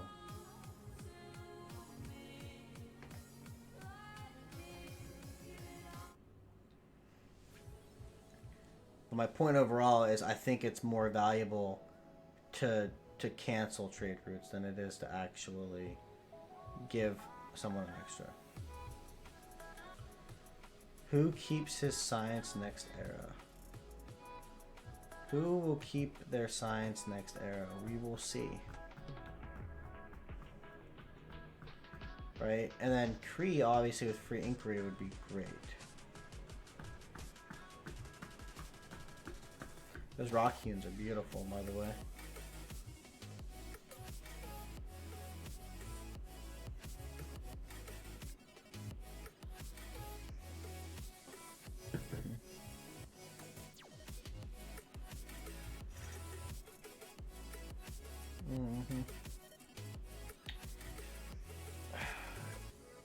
He didn't go over the Congress. That annoys me.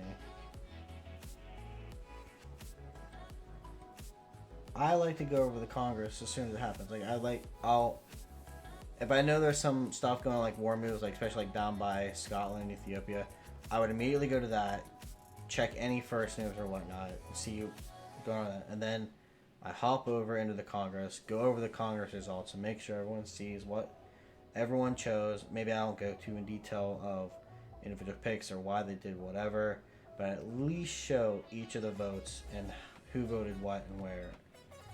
And then I come back before the end of the turn to look for any like type of last moves or see whatever. It kind of would be nice to have something as a spectator, maybe put up like a condensed version of Congress results on the screen. That way you can like talk about it and have viewers look at it while still going around and not missing any of the action or missing decisions.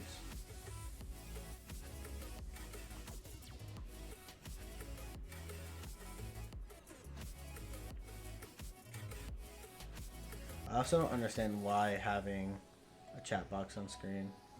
Just, it's clutter. That's all it is, it's clutter.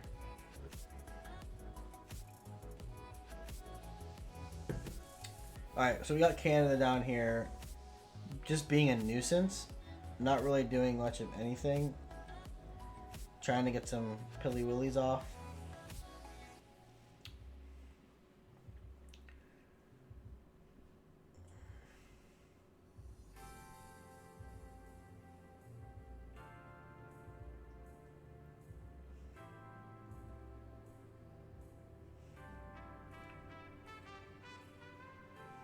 Rome just blasting it up, got the gold economy going.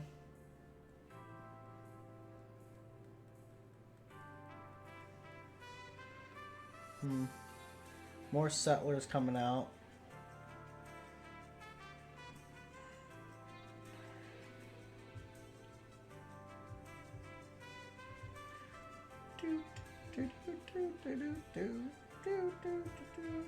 Indonesia getting pretty massive too.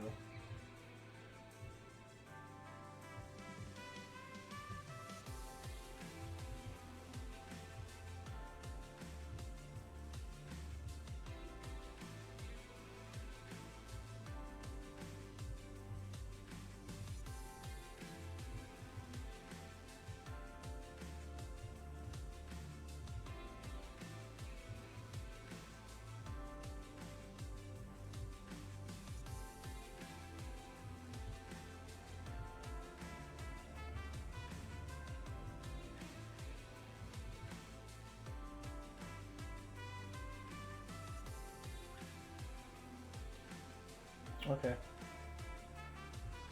Thanks, Crablood. I appreciate that. Go anything, let me know. I'm assuming you went back to a VOD to verify.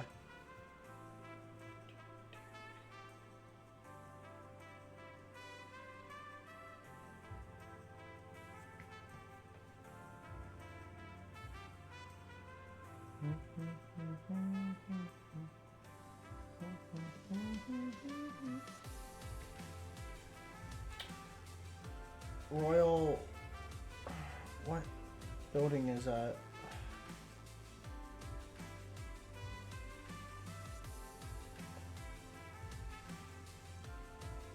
That looks like Intelligence Agency. So turn 57, so around turn 60, the second tier building being constructed. Some huge sibs turn 56. Yeah, I mean, when it's east versus west, you have, you know, certain teammates have time to expand and they go crazy. Yeah. If we could reverse and go back, actually we could, but there we go. Now he's talking about it. Cancel Rome. Cancel military. I feel like they came back like a turn or two later to look at it.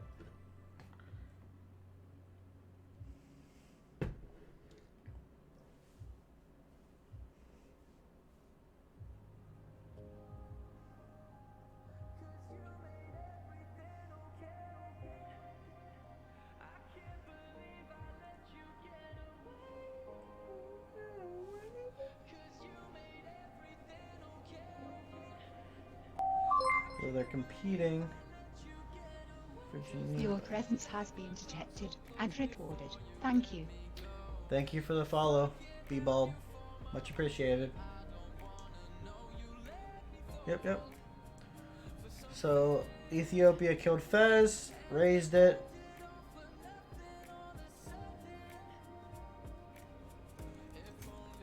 And then that's when you're talking about Sandro is trying to contest with Geneva now. Let's go up there and kill Geneva. Raise it too.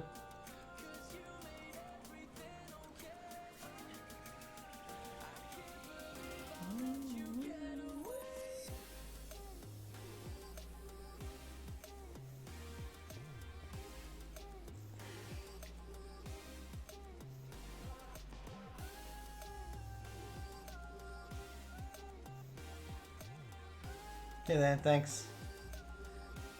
It's 2 compliments on the stash.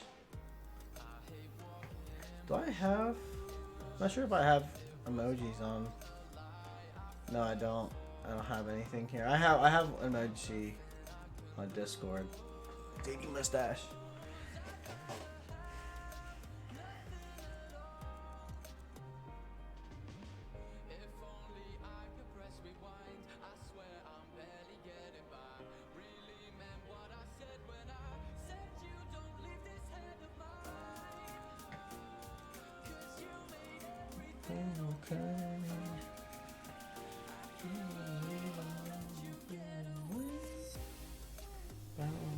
Oh, Persia over here.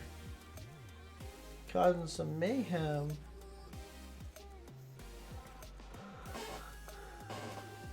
Ugh.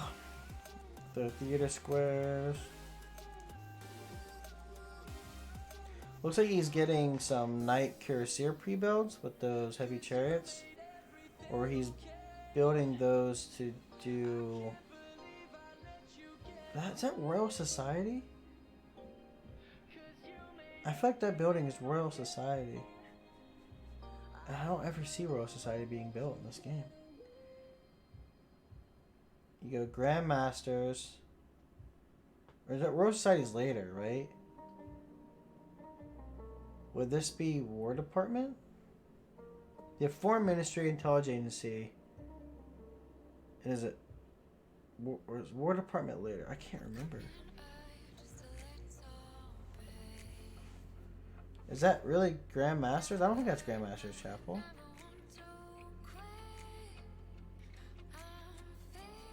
Why would he go Grandmaster's Chapel? It doesn't make sense for Rome to go Grandmasters. Okay, that makes more sense. I can't tell with the icon for some reason. Vladimir is a merchant republic, so that's Scotland, my merchant republic. Yeah, I thought so, because War Department is you want to get War Department and fascism together.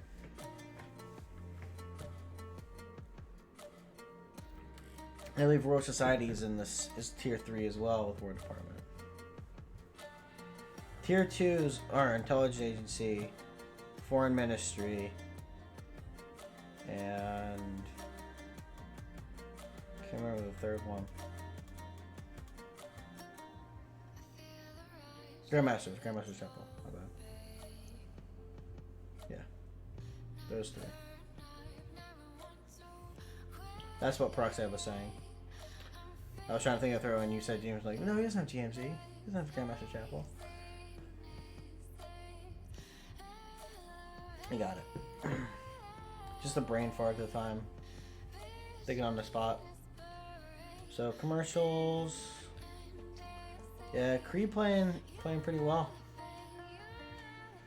I think Kree is a fun set to play. I don't know how to play Kree really at all.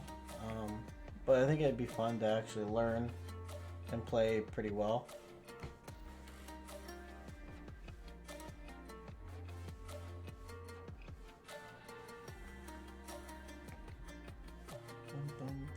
So it's got a commercial hub, it's got a university, right? Universities underway.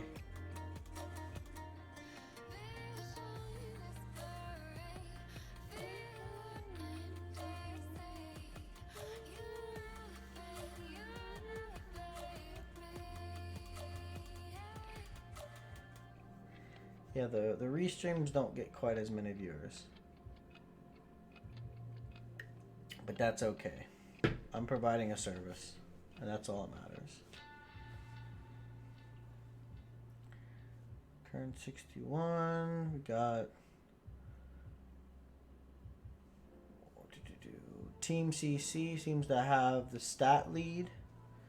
Turn 61. Ethiopia not really keeping up with Scotland, so Scotland might be able to counter push here with tanks, given that Kree is able to fund it, which I don't. Yeah, so is Indonesia, but oh yeah, he switched off. So from what I saw, Korea had 106 per turn, and Indonesia had 155 per turn, which is actually pretty good for the team overall. This is 7 Seas, B-Bulb. 7 Seas.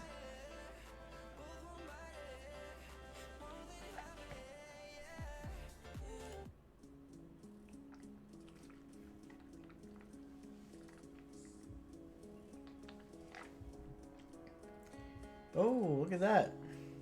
You always gotta hop in real quick.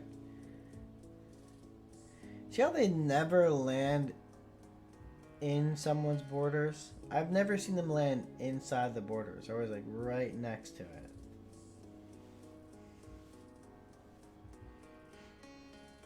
Like realistically, a meteor could hit a city, right? But it just never does.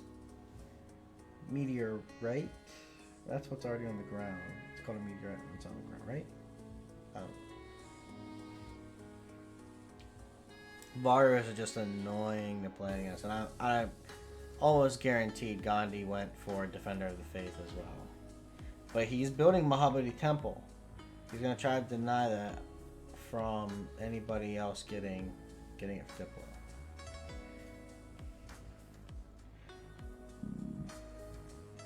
So it looks like we got a lot of good plays going, a lot of good stats right now on Team CC.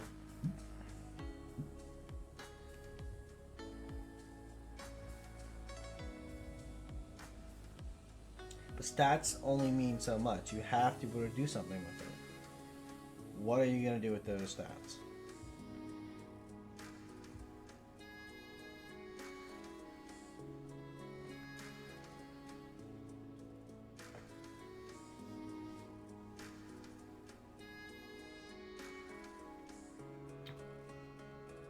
So humanism.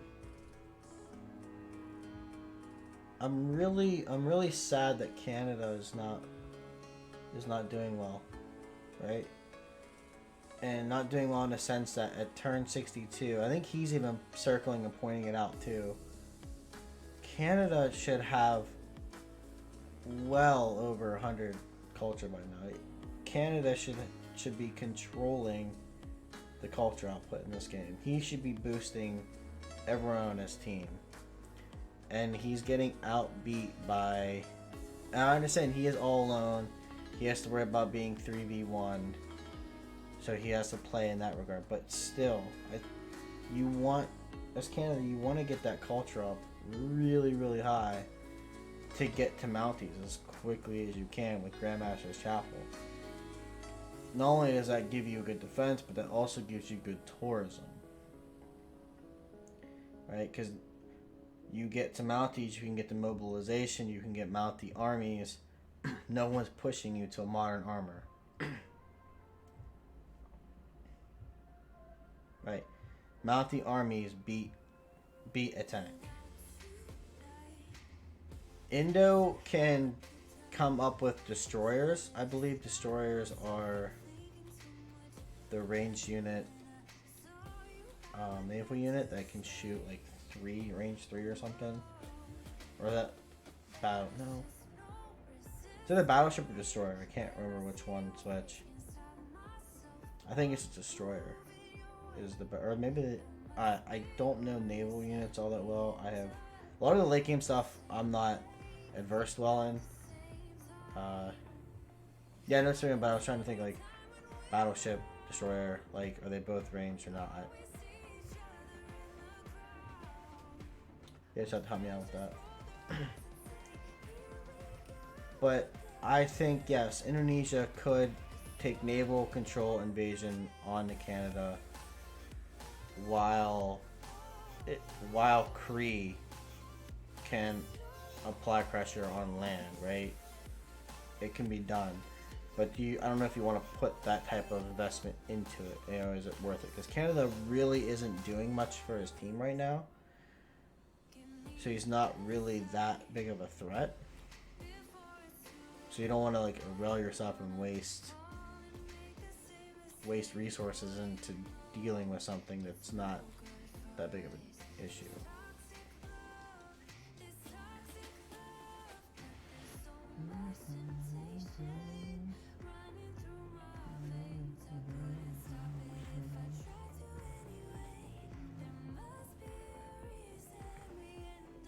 Yeah, Rome is getting back into the game. But it's free sim Rome. You just throw down cities and you just passively get culture. Mahabodhi Temple in 2. From Gandhi. Feed the world on Ethiopia. Pilgrimage and defend. Oh, Ethiopia got defender. Okay. Yeah, good number. Not enough cities. Realistically, you want to get... I don't know. I keep hearing tall versus wide play, and most games, I don't see anybody getting past 10 cities, really. Unless they start taking over another person's cities, right? So you get to like 7, or you get to like 10 cities, and you're kind of sitting there. I feel like that's tall. 10 cities is tall play. Whereas 20 is wide.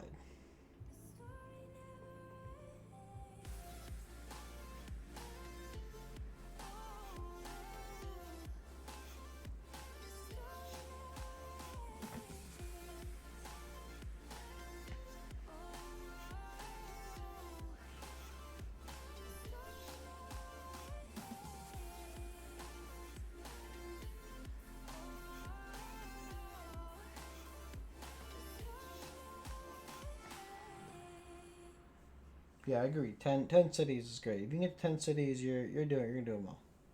10 good cities, and you can do a lot.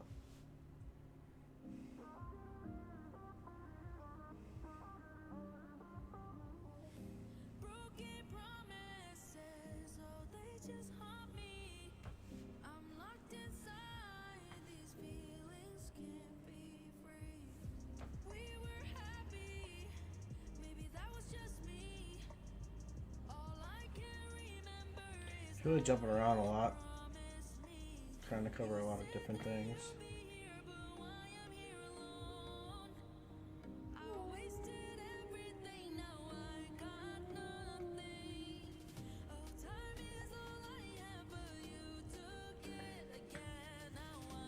Seeing a lot of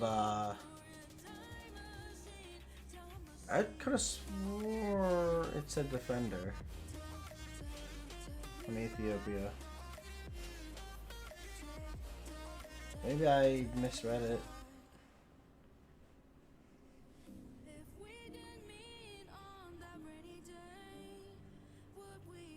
Yeah. At this rate, if I was looking at this game, I would look at this right here, how like gunpowder into ballistics. Ballistics is a key in this game. It's the cuirassiers, and that's a good push. Cuirassiers, field cannons, and at that point you also have bombards. Very powerful place to be in the game, especially if you're there first. Uh, but if I'm looking at this game right now, not knowing the outcome, I would say Team CC is in the strong position here to win this game. Like they're the favorite at this point to win the game.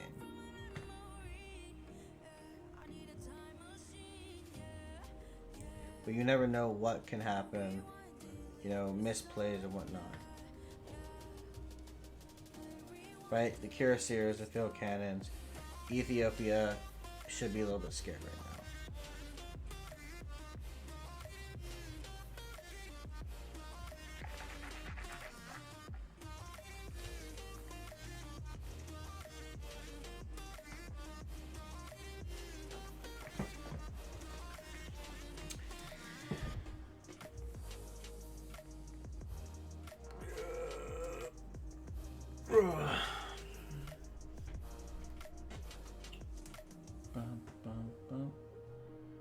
Yeah, Joy is mostly French players. I agree. Um,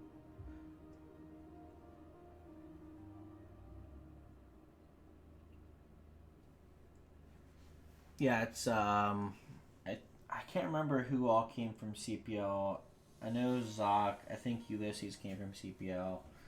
There, I can't remember the third one from CPL, but I don't know all three of the teams who came from CFR. Yeah, Noob he's a god gamer. Like literally, he's Civ 6 god. He's massive, and I'm on his team. We're teammates.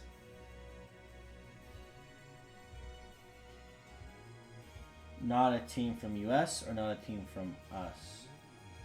Okay, this is from so far. Okay. I know ZYDX is the Chinese team. I know Duhanza is the German team. They only get one team. Or no, I think just Germany. They get two teams. No, they think they only get one.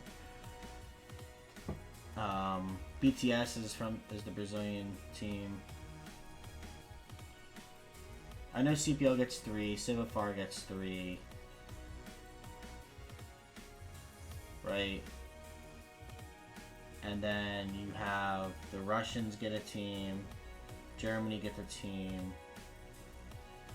Brazil gets a team, and China gets a team. So that's 10 teams total. Two groups of 5. TBD, okay.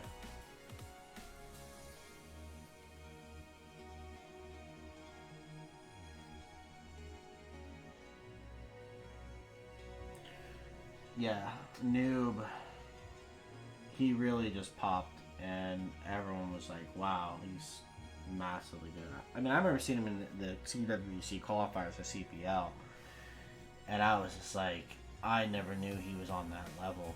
I never realized he was on such a powerful level like that. It took me by surprise. I think it took a lot of people by surprise. B-Ball, he's talking about Noob from Zone of Control. Noob 634.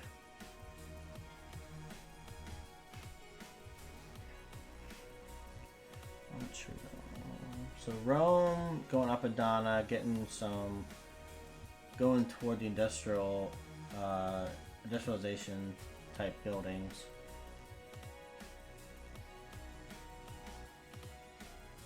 Well, in the CWC qualifier, I remember Normulator, he carried one game as Persia. That was before the finals of the CWC qualifier, and then in the finals, Noob really carried into that, and then now we're into the active CWC, and Noob's playing well. I mean, the whole team is playing well, in my opinion. The first game, week 1, was a little rough for everybody, but in the end, they all played well enough, and they learned a lot. And week 2, they played even better than week 1, and Noob was just able to do his thing. And once you let Noob get to the point where he can do whatever he wants, it's kind of GG. And you can say that about a lot of players. I should try to use the strategic mode a little bit more. You can see a lot. Armories. Kree armories. So you want to build those later buildings, especially in the military academies, because you want to get that oil per turn. That oil per turn is going to be essential for your team to make a tank push on anybody.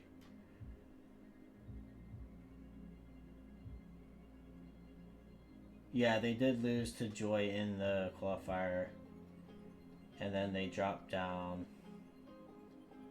They dropped down to the losers bracket in the CWC qualifiers, and then they won that bracket to get into CWC.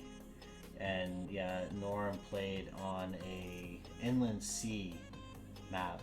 That was his starting map he played on, Inland Sea, and he played very well. Bebo, I don't think Zone of Control is a favorite in the CWC. Like, to be fair, I don't think they are considered a favorite. I think they could be a favorite in time, but right now I would say Season 3's victors or TBD, they're a favorite, and yeah, I'd say Joy over PP Patrol. Currently, right now, if you look at the results, PP Patrol and Ulysses are undefeated, so technically they're the favorites now, but I think long term, overall, I would say TBD. If you had to pick one from each group, I would say TBD from Group A would be the top dogs, would be the favorites, and then PP Patrol from Group B, because Joy and TBD are in the same group. There's only 2 teams that haven't won a game yet. That's BTS and Pyramid. BTS is the Brazilian team, and Pyramid is one of, I think it's CivFR team.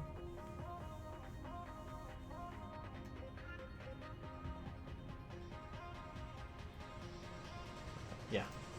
Back to the game now. We've got Varu versus Corsair.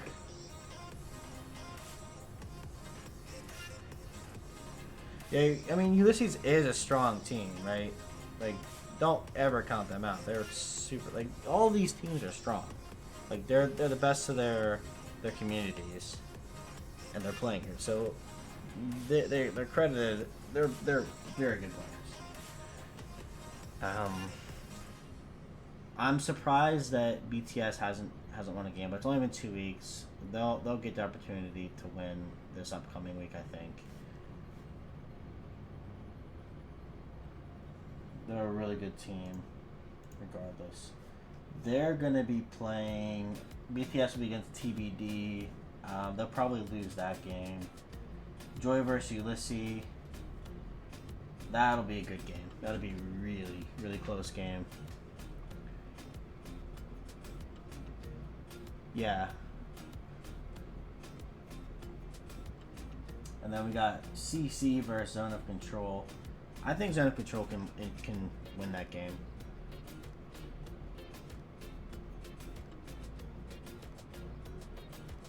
Alright, he's over here. Yeah. So Rome is going into kind of sim mode a little bit. Getting his culture and science, just trying to keep those stats high. I don't know why Scotland isn't pushing. He has the tech advantage here. I mean, you could at least try to take away some of his units, his pre-builds at the very least, or something. I will. JOC is earning valuable experience. I think you can do great things next year.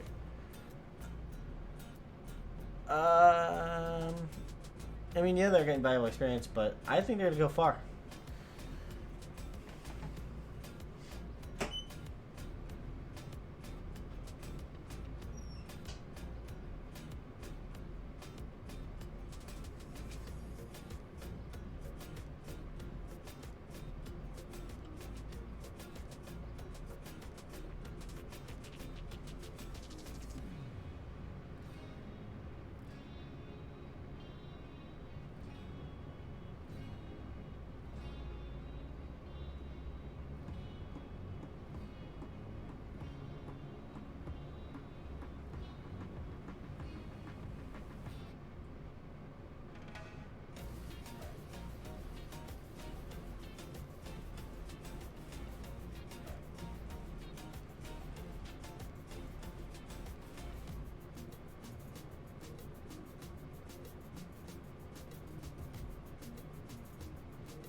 He's talking about who's getting the oil there. Saw that. Who's the first one to get the oil? You start getting that oil influx. Then fund the tanks, fuel the tanks.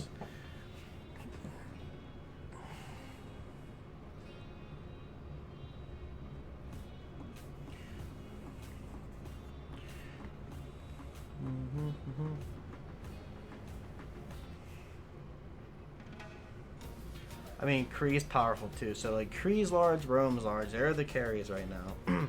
Indonesia just isn't being touched. Unable to be touched. The thing here, though, Kree and Indonesia, able to just get massive, I think, really puts Team CC in a strong position with the economy, with gold, to fund whatever. But the problem is, I don't think Scotland is in a strong enough position. They honestly should kill Canada, right? Canada and Gandhi should just go.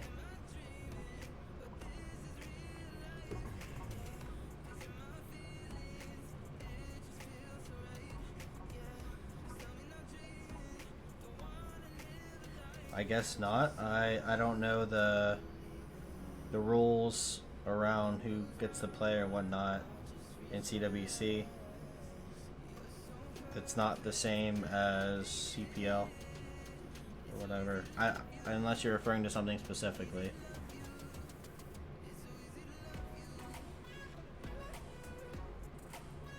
Oh. Did something happen with Sandro that he's getting banned? Was he like, did you get like a punishment? Did you do something wrong? Like I said, I didn't watch any of the games. Yeah, I didn't watch any of the games this weekend, so I don't know what happened, and I didn't keep up with stuff.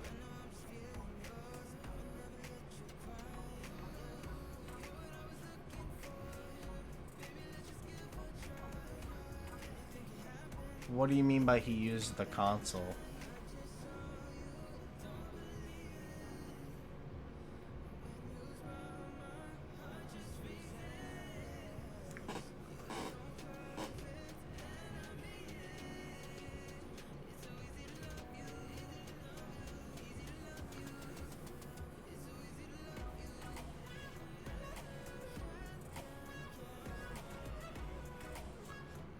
So, what you're saying is did he open up a separate game and put in the map seed and stuff to check the map on Map Builder?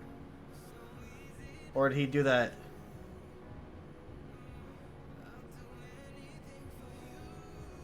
No, it's...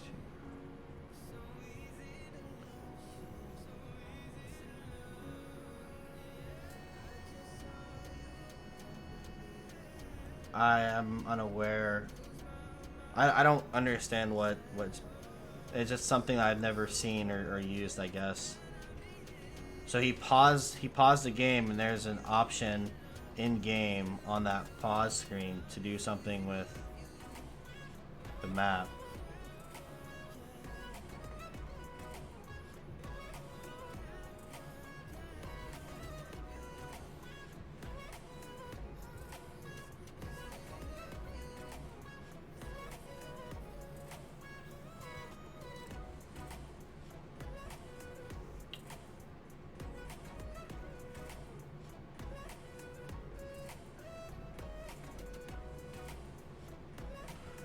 Okay, it's a separate mod.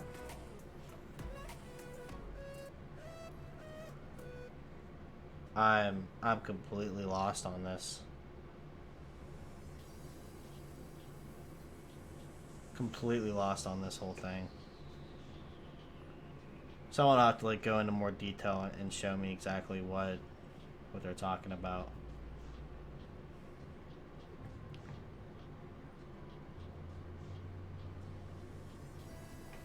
It's...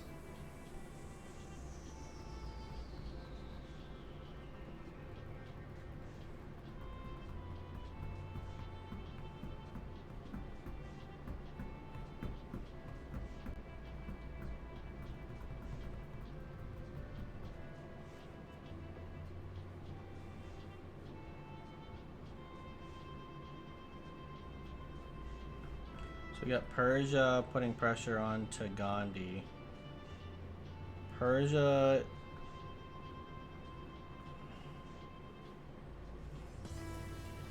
Question is, who do you fund?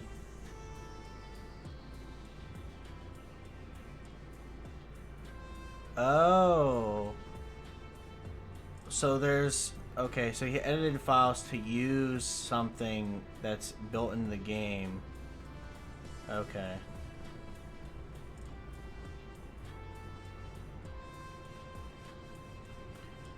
I mean, I'm not surprised. Sandro... He's a character.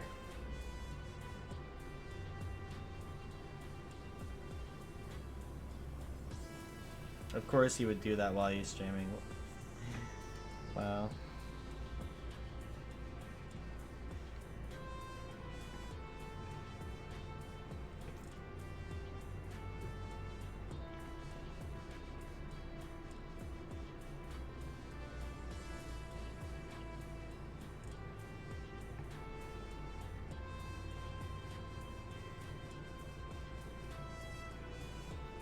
Probably a clip on CWC.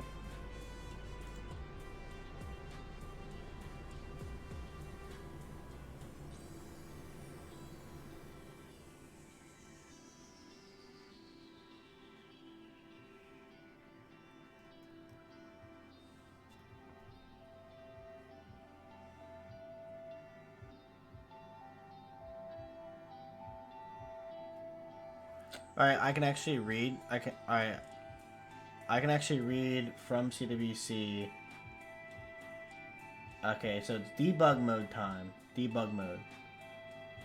There's no way to actually cheat with a debug mode or console and multiplayer. It's hard coded that way. There's a way to reveal the map in single player, a few other tricks. At most, you can find out your FPS or some self CPU activity on it. That being said, having it on also serves no clear purpose in a competitive format like CWC, thus brings the question of why activating it. Not everybody is as aware as we are or understand those game details. The line has simply been drawn there, not allowing any mods, extensions, or game modifications, even a simple toggle in-game files. It was also announced to all before the start of the competition that it does bring both confusion and suspicion, thus the reason we added the rules surrounding it in the first place. So mindset and purpose will be aimed to protect players. Protect players in various ways of the competition. Just having the rules. But we managed for a long time to remain optimist and we're able to roll TBC with much issue. Though our growth initiative in communities or cultures is still useful to set up basic guidelines for transparency's sake, we will refurbish the warnings sanctions channel and transparently divulge when warnings or infractions are given by referee. And then you have like sanctions, 3 warnings, 4, 5, 10, caster sanctions, kind of the same thing. As an example, a caster was banned in Season 2 and is now able to cast some games Season 4. Note that you may receive multiple warnings for infraction if the severity of it justifies it. And there's a warning sanction. Sandro Games given 1 player warning for activating debug mode accidentally during a CWC game. Sure. So, based off that, he has simple number sanction. 1. Well, according to their sanctions, he got 1 player warning, which means he wouldn't be suspended for the week, right?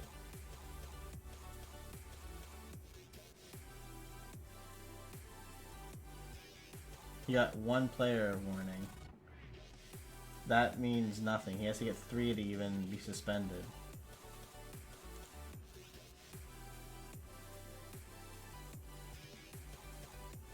Just like Jack the Ripper was given 1. Yeah, so this can be found in the CWC server under the informations category in warning sanctions. It clearly states Sandra Games given 1 player warning for activating debug mode accident during CWC game. Jack the Ripper given 1 player warning for disrespectful and unwanted city name during the TBD vs Ulysses game. MJK given 4 caster warnings for his use of racist and derogatory terms toward another CWC player along with trash talk. Jack the Ripper also given 1 caster warning for failing to manage the situation properly. So that means MJK got 4 caster warnings, so he's suspended for 3 weeks. Jack the Ripper got 1 player warning, which means nothing, and he got 1 caster warning, which means nothing. There's no that now they don't go away, they stay.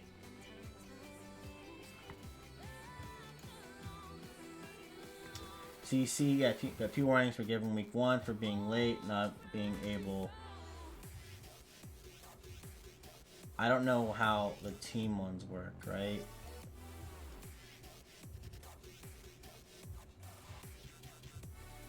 I guess they would mean you can't really suspend a team for a week, though. I guess. Whatever. So the game has been going on here.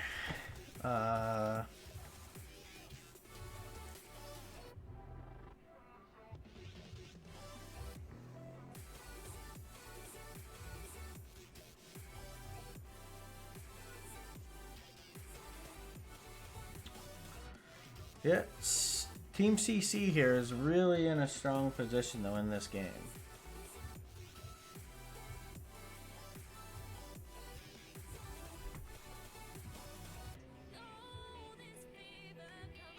Something comes and goes.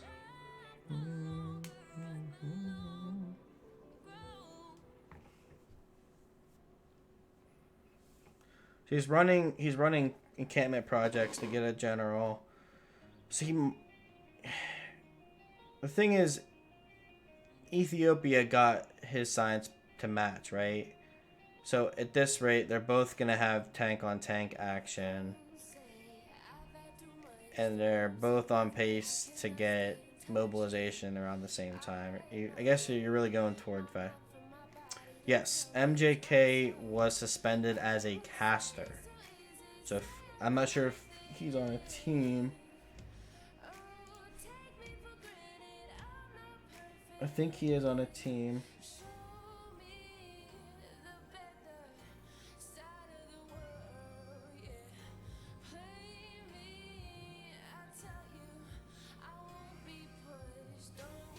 Yeah, he's suspended as a caster. He can't cast any games for 3 weeks. I believe that's how that works. He was given 4 caster warnings for the use of racist and derogatory terms.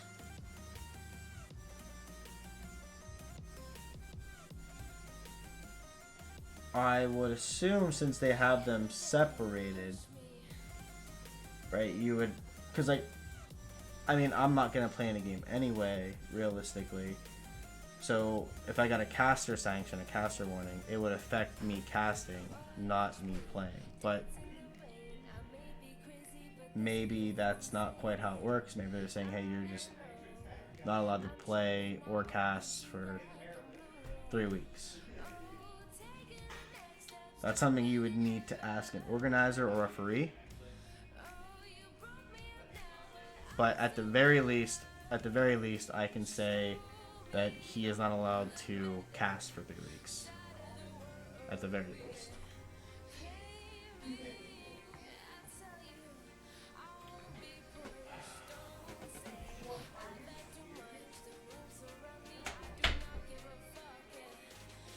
My roommate really needs to shut up.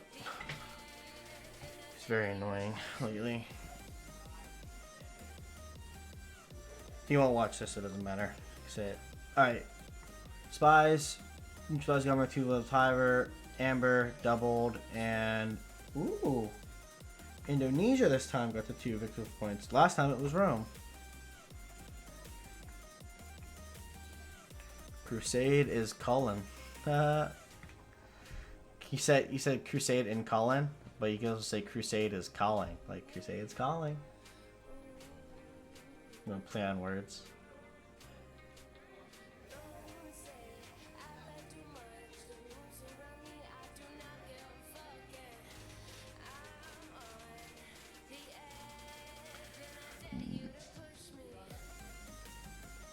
See, I see Indonesia here getting, I'm assuming, tank pre-builds. Connection. I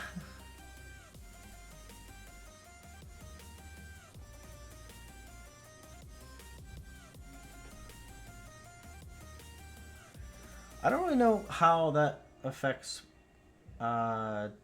casters are affected with restreams. I would imagine it's not taken quite as seriously. I mean, obviously I can't like threaten people or say terrible things.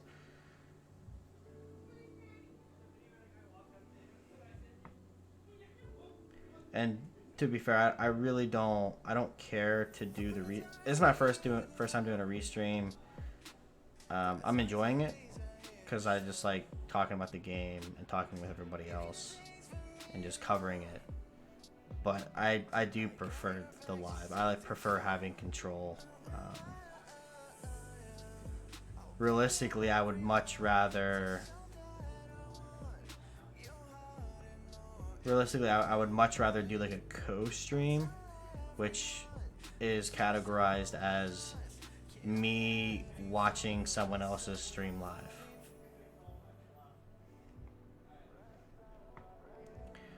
Which I may ask to do that if I can't get a cast, right? And there's no English cast for it. I may ask to co-stream where I'm just literally getting permission from the streamer and CWC to stream live someone else's live stream of the game.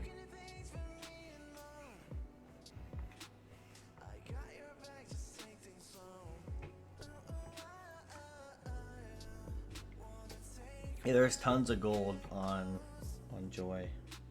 They turned it around. They changed some things up and they turned it around.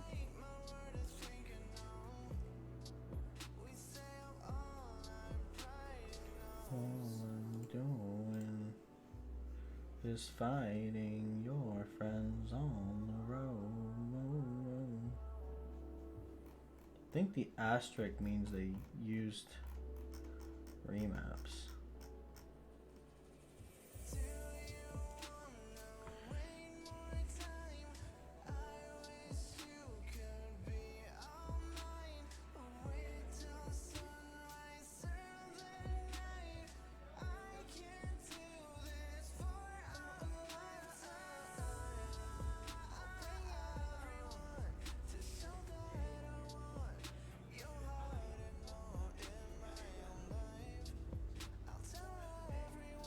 Rome no longer canceled. Yep, Rome's no longer canceled. Rome can do external trade routes. There's international trade routes. Gold back online. Rome is massive. So Canada, Cuirassier push. Possibly Persia trying to do the same thing, trying to pinch Gandhi. It's not going to work out because Cree is up on that other side to help defend. So Gandhi can sit down here and defend this side while Cree can defend his northern side.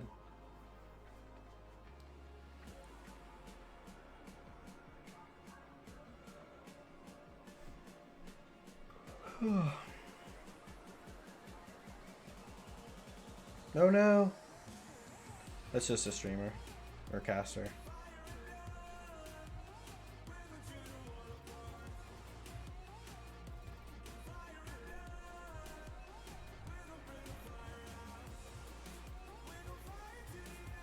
Guess they're reconnecting to fix some issues.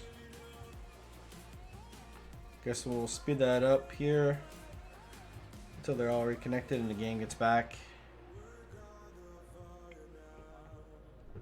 He's sitting here talking about what it'll take, a couple hits. Yeah, I think no matter what, when you go into a city or you go to new attack and it's like kind of the same level of units, same strength, you need like 3, right? If the city's empty, you need like 5 of those units, 5 attacks from those units to do any real damage. Take a city without walls. Walls is a whole different thing.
Whoa.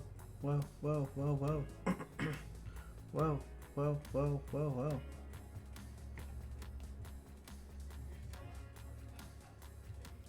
Team plus, come on.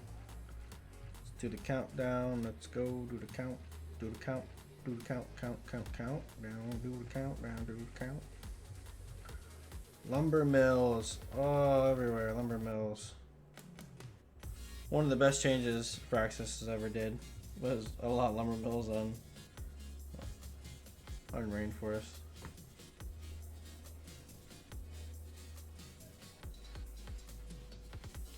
Whoa.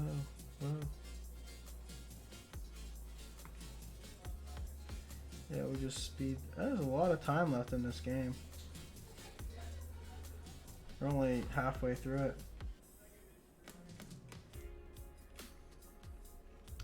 I absolutely hate the +1 JC for mountains on canvas. That's why Roman Cree has such good science. Yeah. I brought that up too many times in the past. How just mountains are just so valuable in every regard, and you need to like balance that right with your tiles or change something. And there are many things that not only I proposed but other people proposed, and I think one of the things I think would be healthy for the game would be to change it to where it's like for every two adjacent mountain tiles you get one.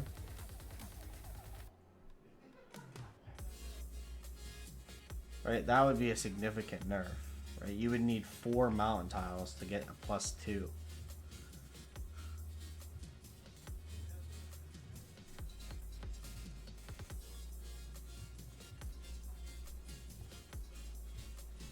Right. That way, if you didn't have mountains, right? Because like you could do, let's say you needed 4 mountains. So if you had three mountain tiles, right now you would put on a campus and have a +3 campus. Whereas if someone didn't have any mountains, they would have to do some government plaza trickery to get +2s, or if they only had 1 mountain, they could do +3s with some trickery. Whereas if you nerf it to where it's like that, where you need 2 mountain tiles adjacent to get +1, someone could do a government plaza double campus, get +2s, and would be equal to someone who had 4 mountain tiles. Like it would significantly.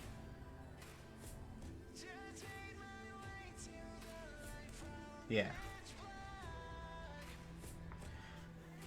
But I don't know if it's the right decision to slow the game down like that. I think it's better to have the game speed up like the way it is.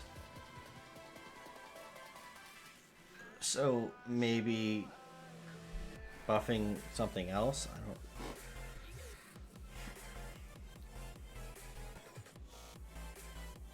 Yeah.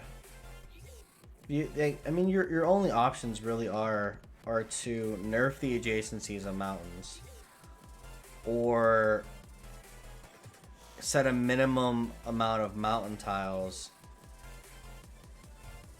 or a minimum amount of mountain tiles within so many tiles.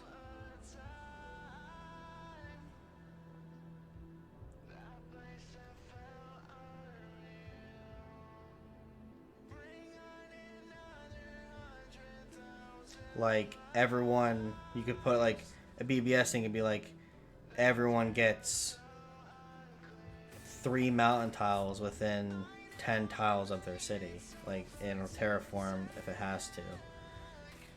3 adjacent mountain tiles, not just one, two, like 3 adjacent mountain tiles.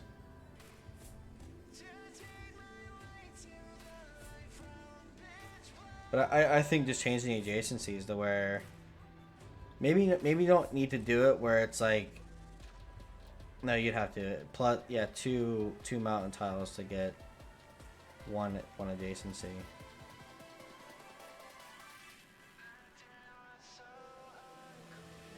Or if you wanted to do that, you could say like every campus automatically gets +1 adjacency, and then for every 2 mountain tiles you get the +2s. That way you can still get a +3 campus.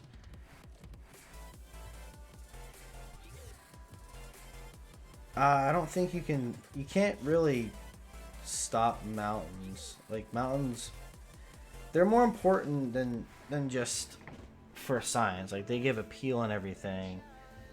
You can't just say less mountains. You just need to give more people mountains.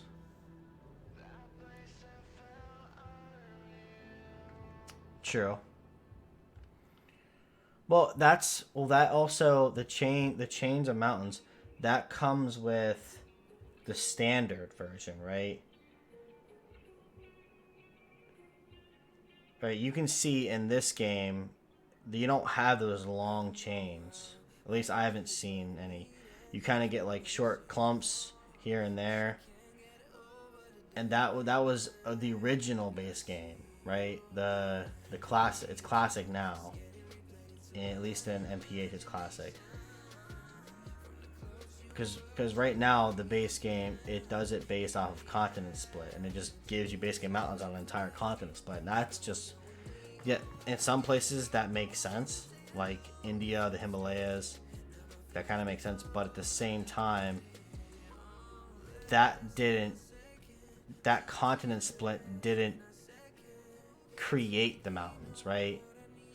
The shifting of the plates, the mountains came first, and then the continent and civilizations, they kind of made that the continent. They decided to split they decided to split there. And it's not really like that's all one continent too at the same time. So it's not, it's just like a country divided itself, not a continent.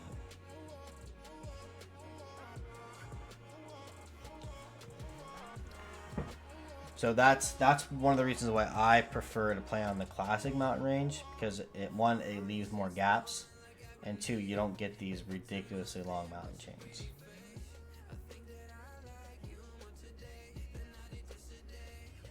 So then you go classic, the classic setting there, and you give spawns a minimum amount of connected mountains, or you decrease the adjacencies that mountains give to campuses and holy sites.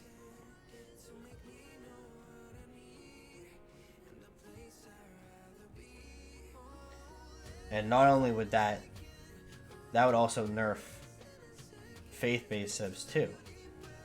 They have to do more planning, more strategical setup to get their faith online. It would make them more vulnerable in a way. They wouldn't be able to expand as much.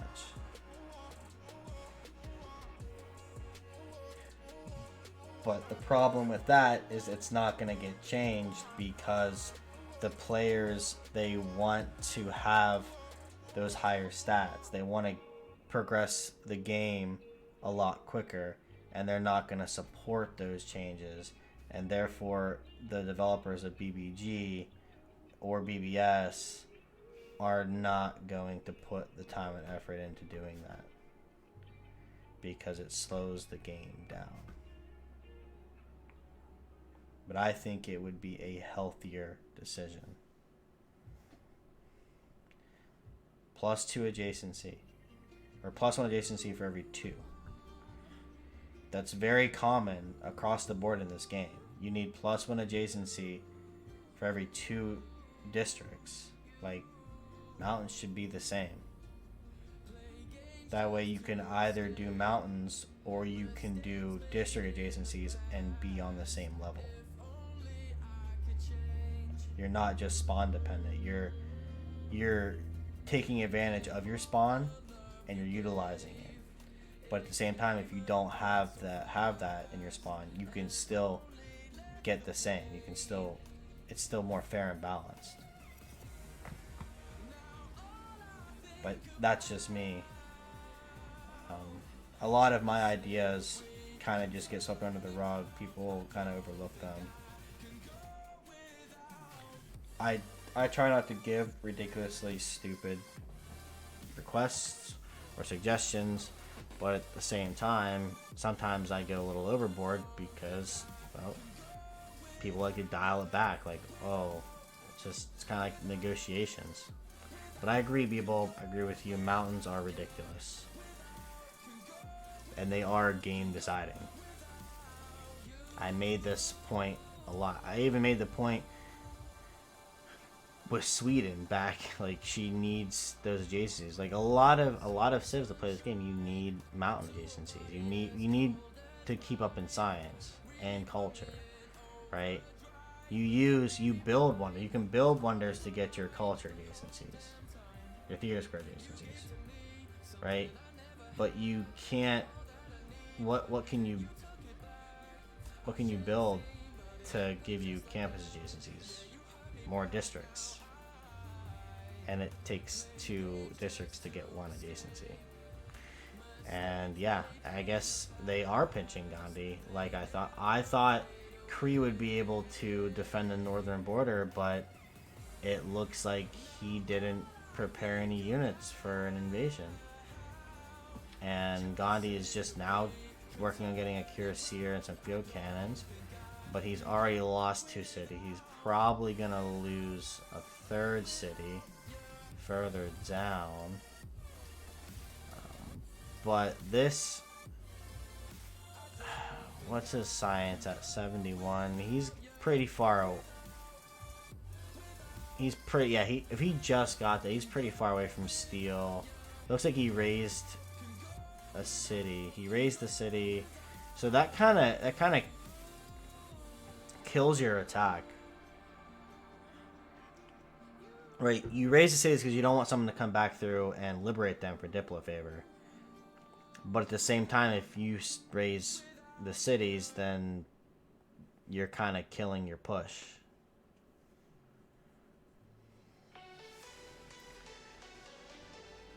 Right, so it might be better to keep some of the cities closer to you, and as you get closer to another one of their teammates, you can just raise them. Like Canada, whatever cities Canada takes makes sense to raise. But whatever cities that Persia takes, I think is fine to keep. Just to continue fighting that, to keep pushing that. But Rome's going away with this game. He's got the production going. He's got the highest science in the room. It's only a matter of time before he gets the science victory.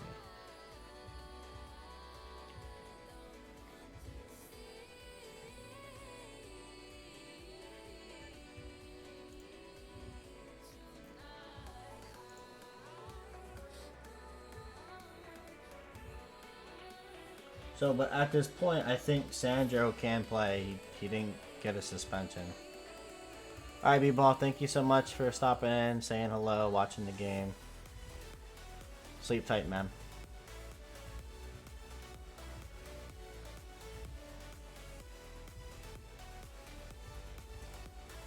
I like the duck thing from his channel.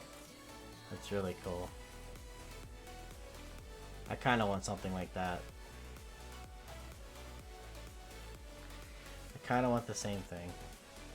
Like my own thing.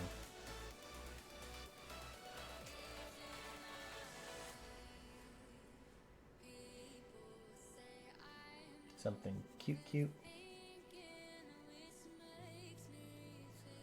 But I should get at least one game to cast this weekend live, so it'd be nice.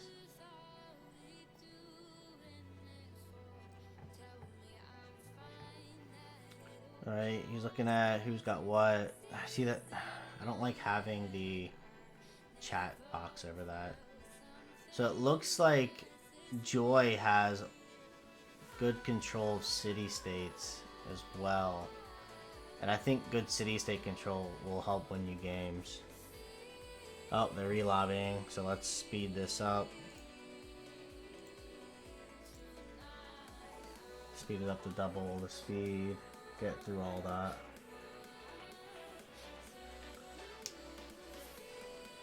I'll be right back.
Why does he have that?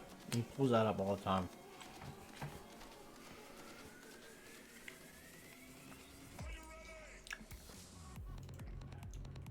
I feel like I should get something like that for distraction.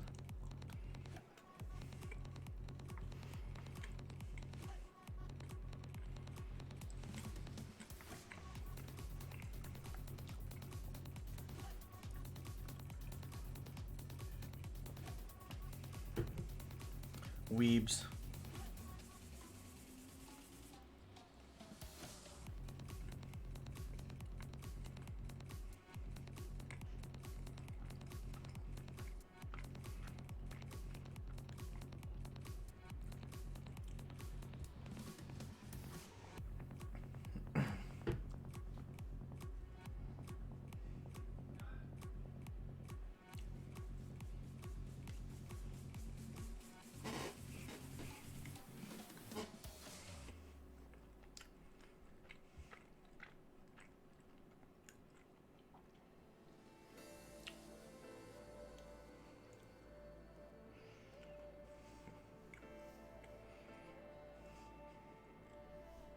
Okay, Rome balloons are coming.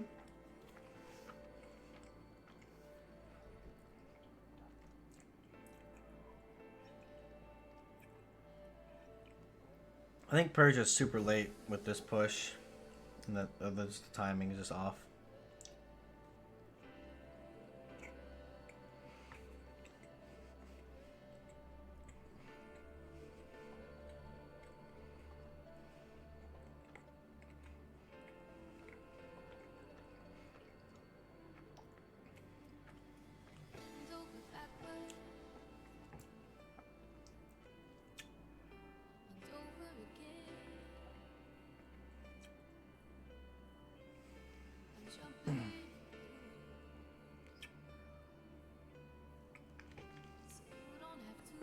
Bernie, Bernie, Bernie, Bernie, Bernie, Bernie.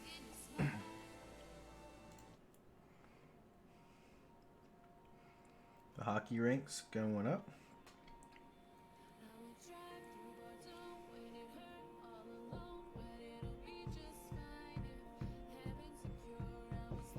Ethiopia. Look at the faith output.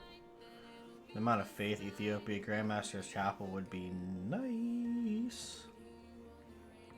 Oh, look at the Cree. Cuirassier Corps. Ready to come smack Canada around a little bit. Keep his boy Gandhi alive.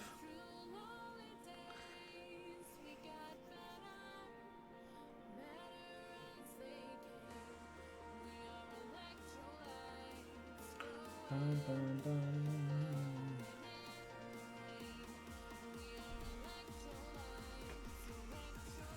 That's a cool symbol.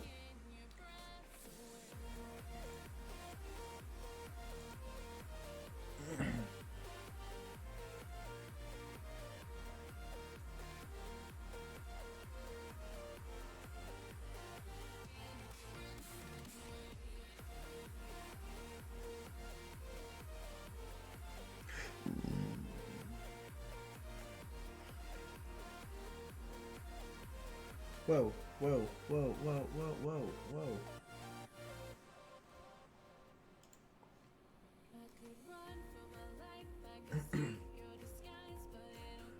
Under service streaming.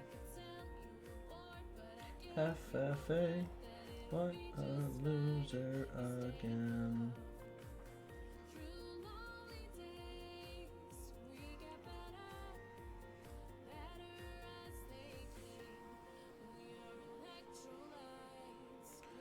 So it looks like he's talking about the governors there and what you can do.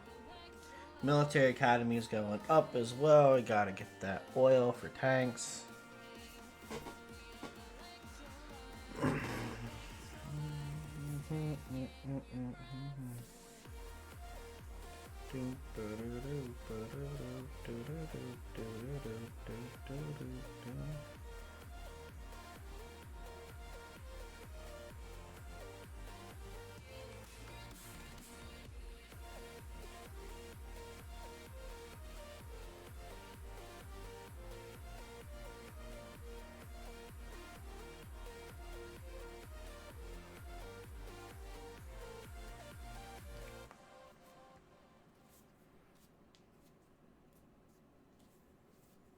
I think it'd be cool to have a religious tree. You have a science tree, culture tree. I think it'd be cool to have a faith tree. Instead of just, right?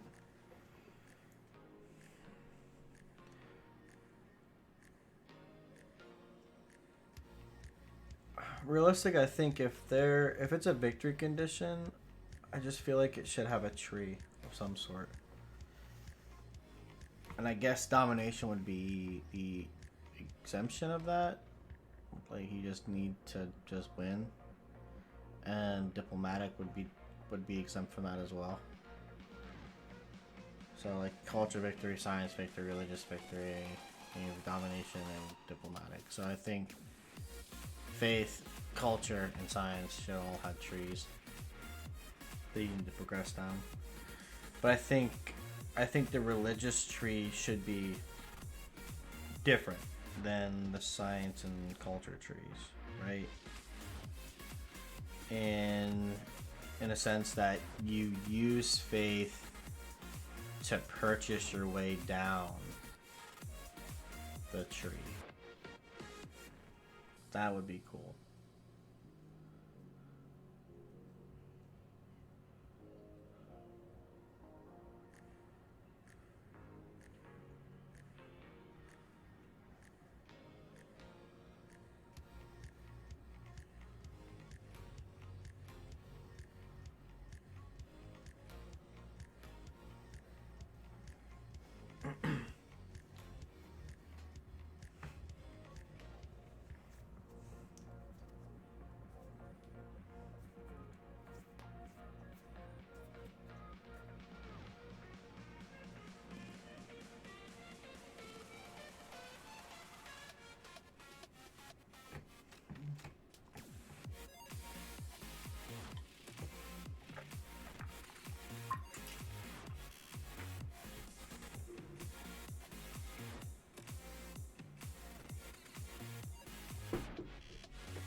Building more walls, getting pushed back from Cree.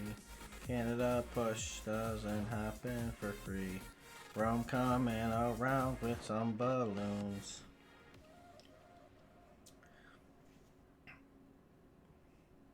He's taking cavalry corps, sending them in the water.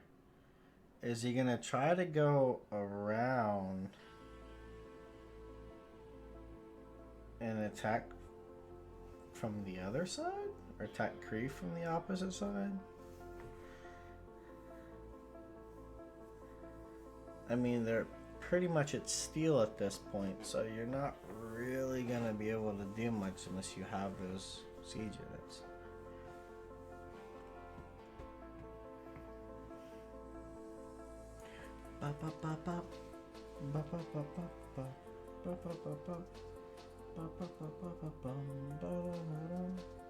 Everybody wants to fight you.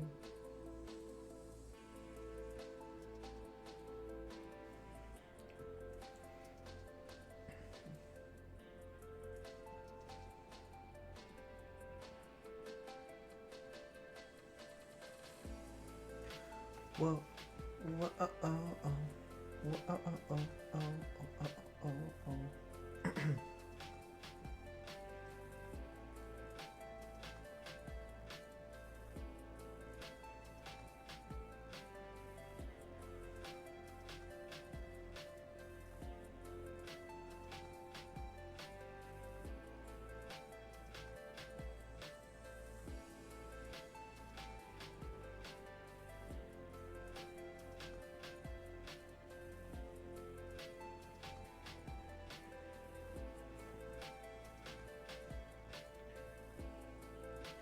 Whoa, whoa, whoa. Military Academy statue. There we go. Isn't... I thought Indonesia was putting statue as well. Where's that at? Indonesia building statue as well. I'm almost certain Indonesia is.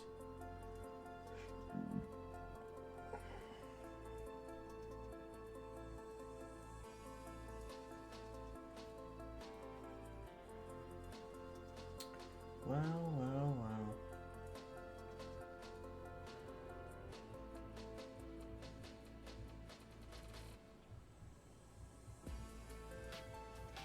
I guess not.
Oh, Patala Palace as well. Going full in on the Diplo. Kree tank's gonna push into Canada.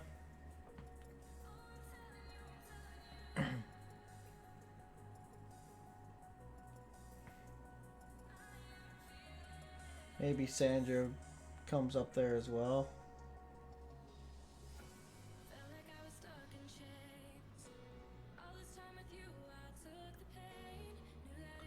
The problem is Canada has enough science to get to steel, and there's only one artillery.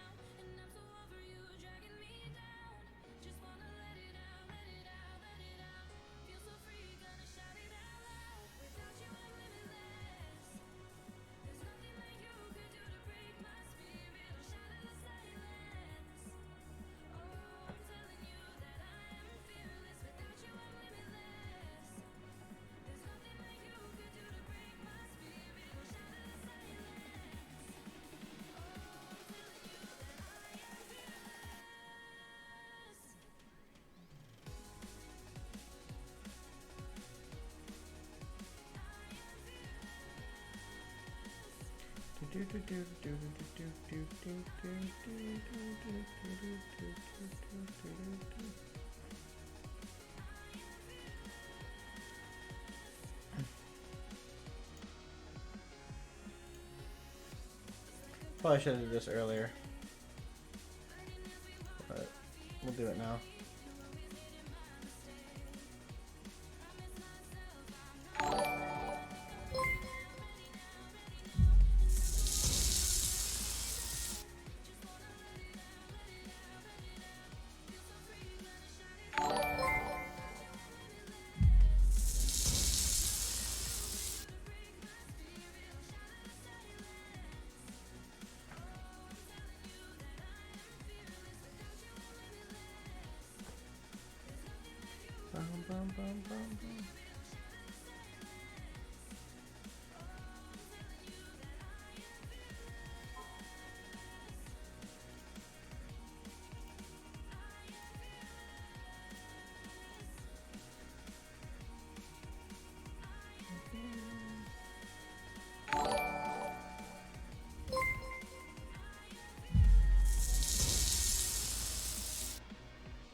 Yeah, I mean, I don't know what Canada's gonna do. He's gotta take control of those tiles that he's pointing out at. But I don't know. Lots of pillages are gonna happen. He's gonna just walk up through there. Realistically, in this situation, I'd probably just bypass. I would just take my tanks, go around, and go to the other cities.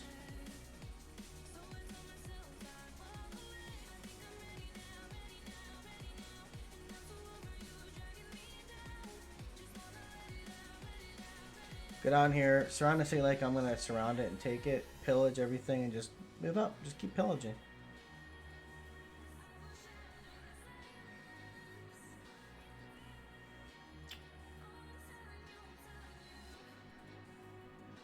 Oh, he must have just got steel.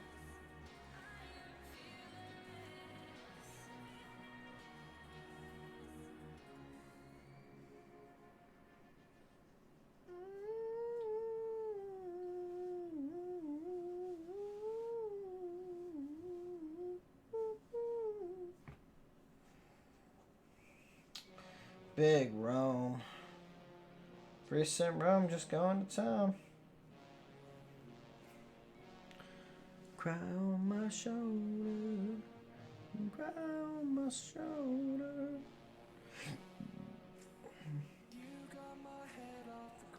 What oh. What oh.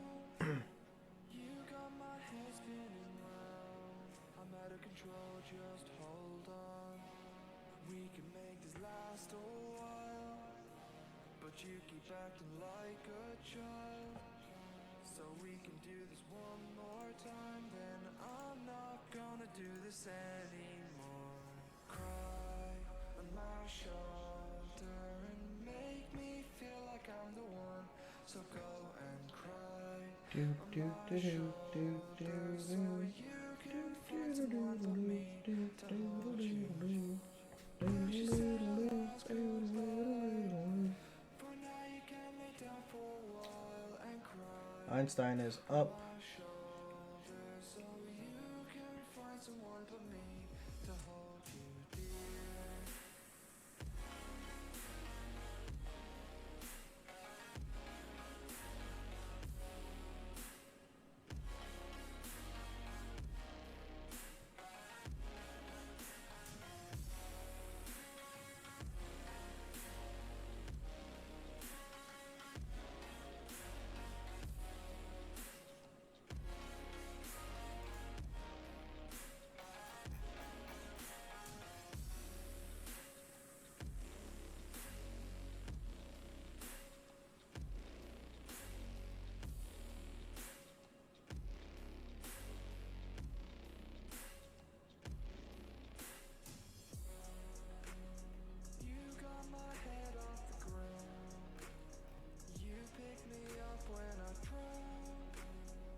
Just hold on.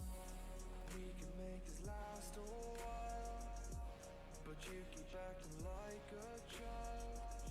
So we can do this one more time. Then I'm not gonna do this anymore.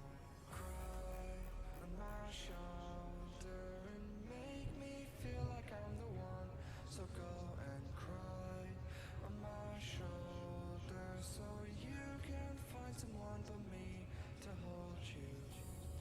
Let's just say our last goodbye, but now you can lay down for a while and cry on my shoulder, so you can find someone but me to hold you, dear.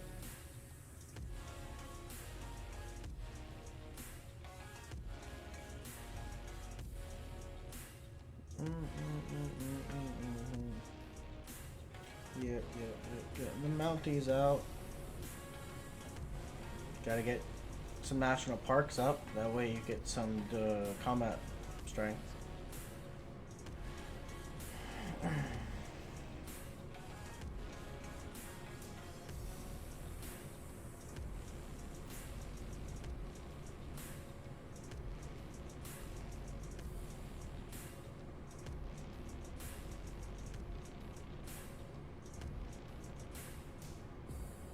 Let's just say our last goodbye, but now you can lay down for a while and cry on my shoulder, so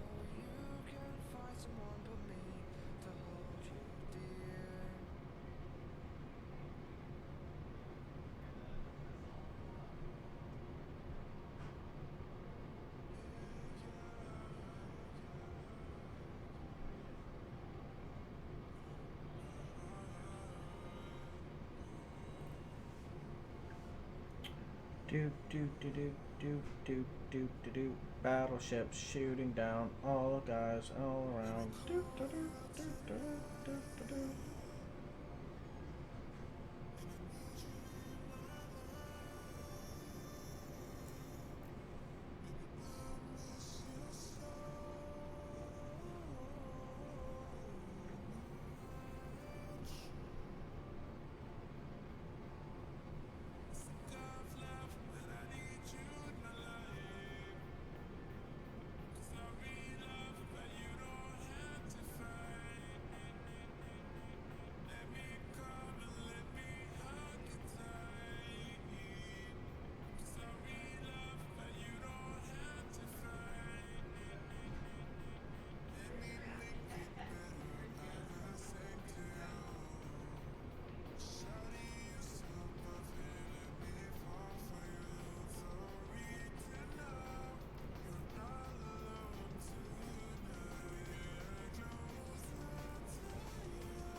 Hey, we got pizza. You want to slice them out?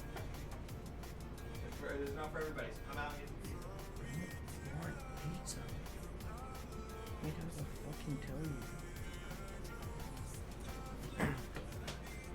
I don't want pizza. Like, leave me alone. I don't like pizza. Pizza. It's gross.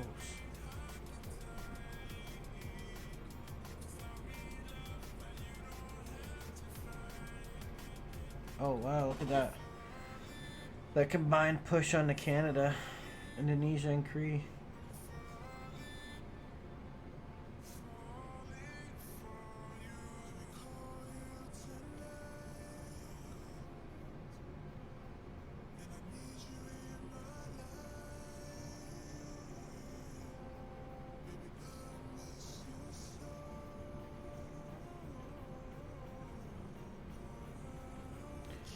Ooh, and Ethiopia pushing on to Scotland. Interesting. But we got Indonesia down there with helping with defense with range naval units. Interesting. Is he using...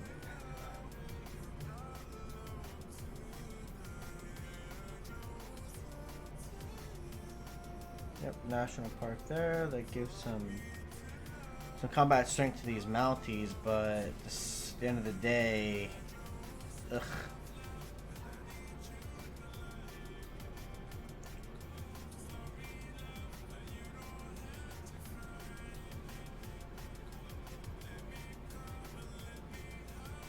All these Roman trade routes coming to Canada here. Ugh, it's disgusting. You could just buy Canada units.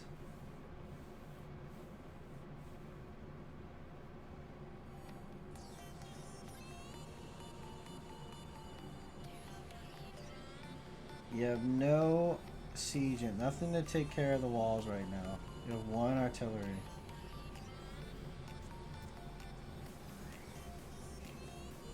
Sandro actually brought artillery. Or did he get swapped out? He did, not yet. But he actually brought...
Do, do, do, do, do, do, do.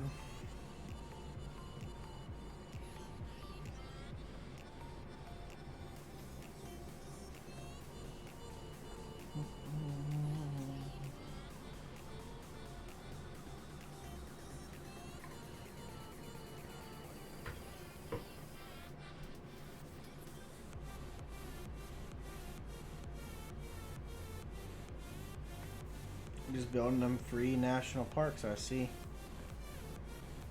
Oh, Russia's expanding over there to maybe help.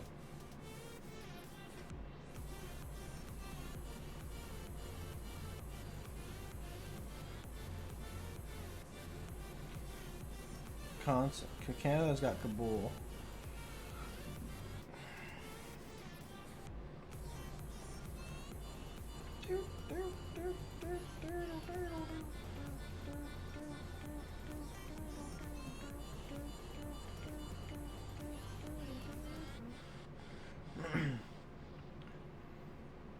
All the free tiles in the world. You got a free tile is in the world. We got the funk. Gotta play that funky music. Playing the funky music, yeah.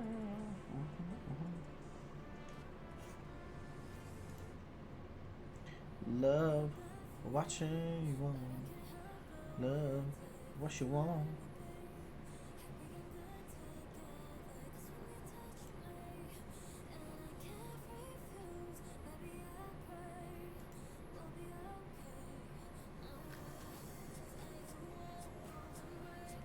Okay, Ethiopia making some type of push.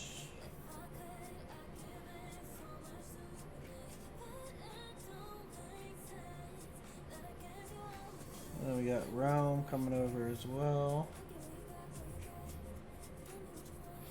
Rome's not really militarily helping out his team. He's just playing for the victory condition. Building a rail station for Ethiopia, right? And then bringing balloons to assist his teammates with that. So he gets the balloons with the rail system. So Ethiopia can push in and shoot with range 3 artillery.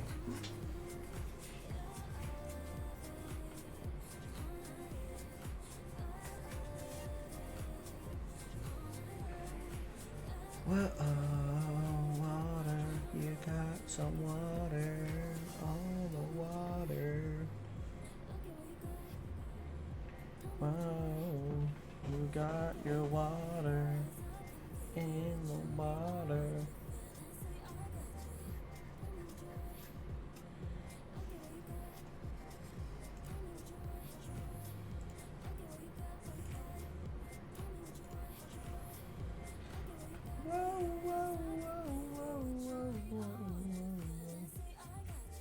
Got to take the party.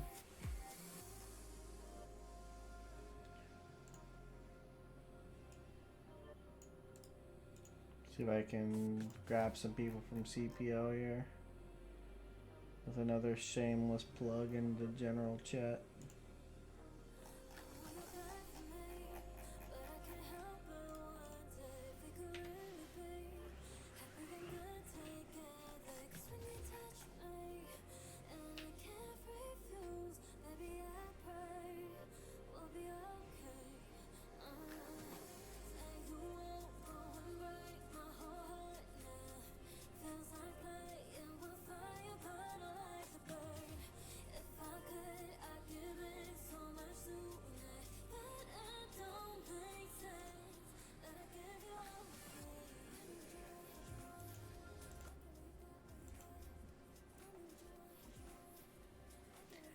Oh, looks like we have like another hour and a half this game, roughly. Oh, looks like a disconnect. Let's speed this up a little bit. Speed it up so we don't have to sit through this.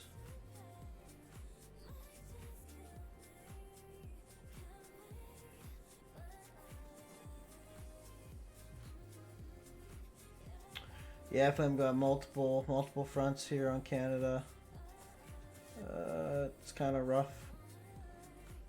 Rome is working on getting some units to help defend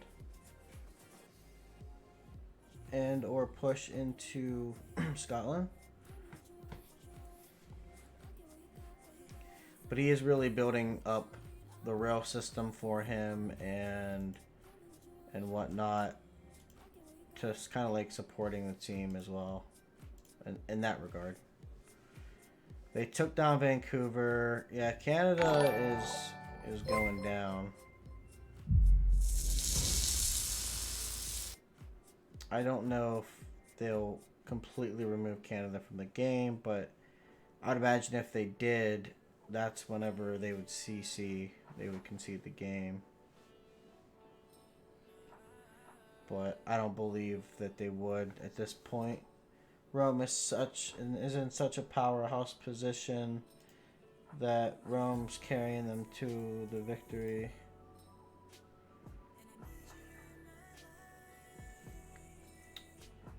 Oh my god, what is... Alright, let's turn the speed back up. I don't like whenever it's paused. Try to get past all the pauses as quickly as possible.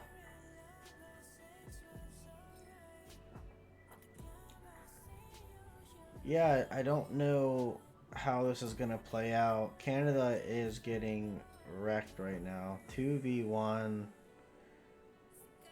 Maybe Rome can do something, come back and liberate, but I don't think he'll be able to do much.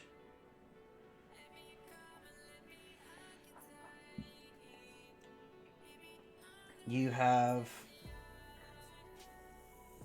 some Persian units here to kind of help. Maybe take back Vancouver and liberate. But they kind of need that city on that side, right? To maybe get some other units out to help take control of that land, or of that water.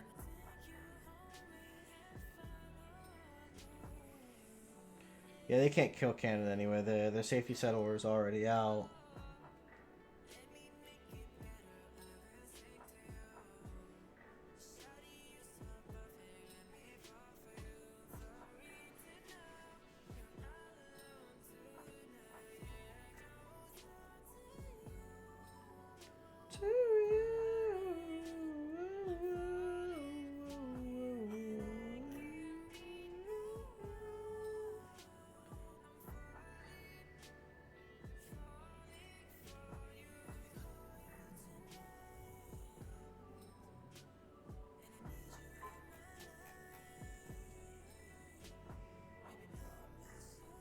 Yeah, no worry. You're here, you're talking.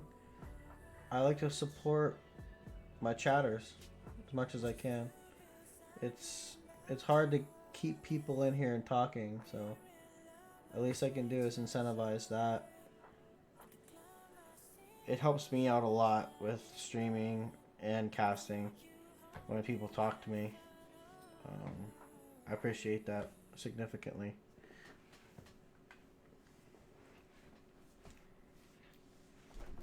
Plus, it'll help you save up enough points to use to get a free subscription.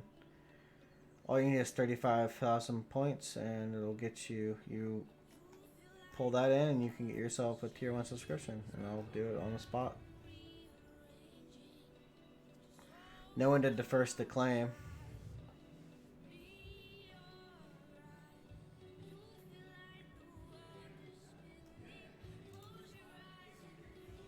You could do that. Use your channel points, do the first to redeem. First to claim.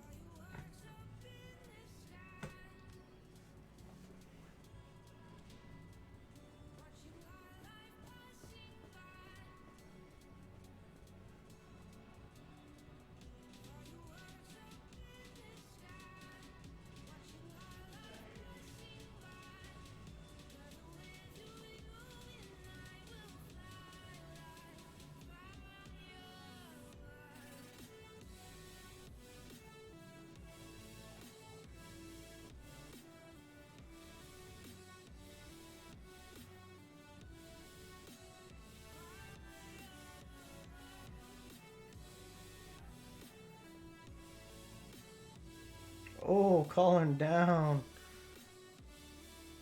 Does he have the balloons there from Rome? He doesn't. Wait till he gets the balloons from Rome. Those artillery are going to be deadly.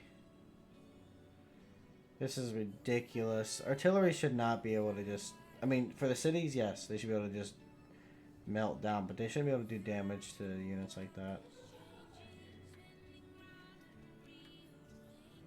Dude, he's just smacking his way through Scotland. Scotland, Dunzo McGunzo.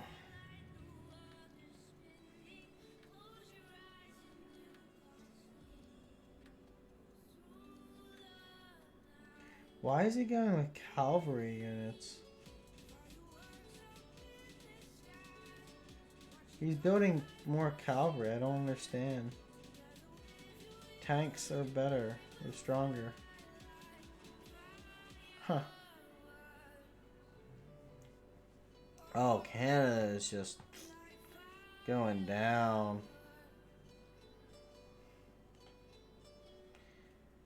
You got a wave of Ethiopian units, and then you have some Roman units coming right behind.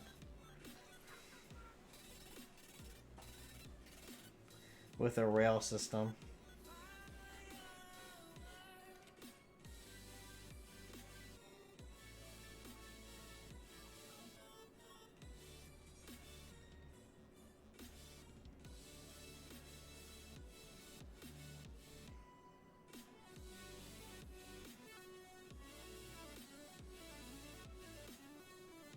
And Rome got that 14 out of 20. No, because you don't really go planes. You go tank meta. Tank, artillery, and the farthest you go on the top tree is to the balloons.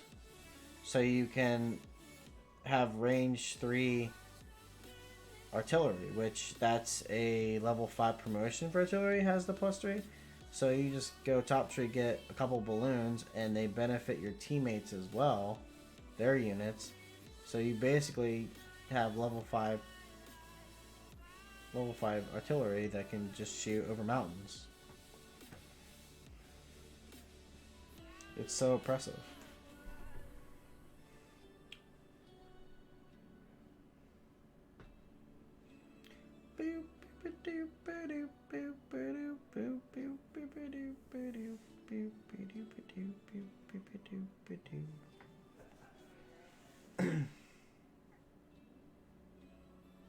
Oh, they swapped out Sandro.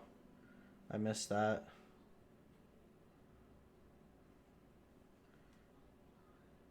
I can't remember. Did he post that clip? He never did get the clip.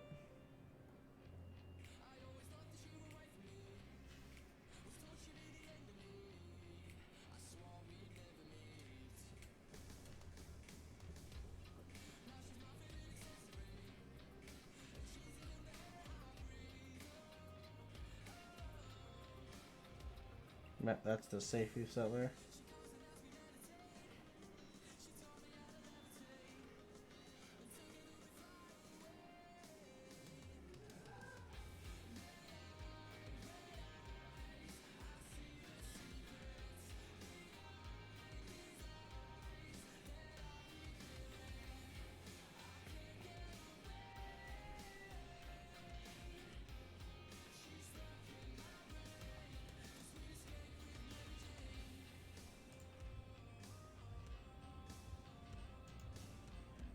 Whoa, whoa, whoa, whoa.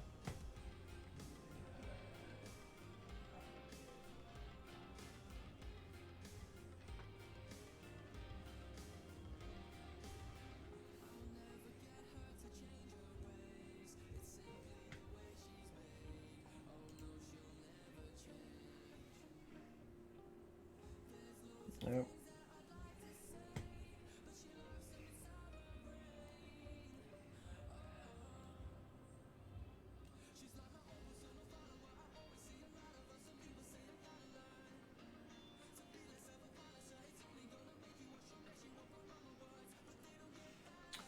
Realistically, if you found someone to be like cheating or something, it should just be automatic. We concede the game there. They automatically forfeit. That way you would be careful to pick for the people you pick to be on your team. Right? It would if that happened with Sandro, they'd be like, alright, we don't want you on our team anymore, and then we want to pick him on their team. Therefore, he wouldn't be allowed to play. Even if it was accidental, it's still suspicious, and you shouldn't you shouldn't want people like that in the playing competitively in this style of Civ 6. Right, you want to really discourage that entirely, and I think the best way to do that would be to just immediately have that team forfeit.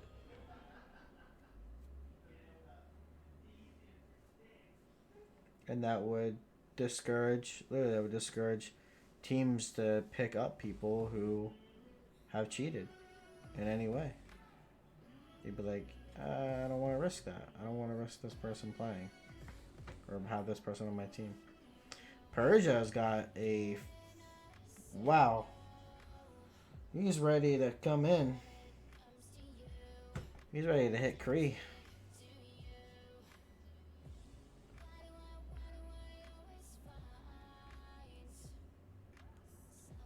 Look, you have this wave Ethiopian. It's like, oh, Rome's here too.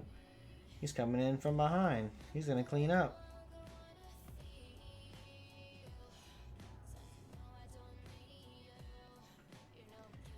Bum, ba-dum, bum, bum.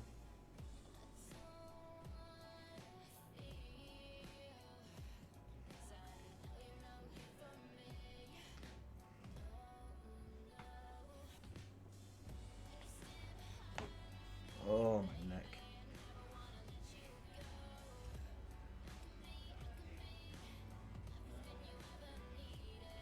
Edinburgh.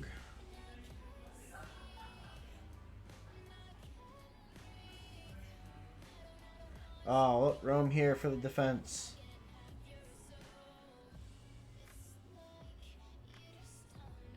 Rome for the defense.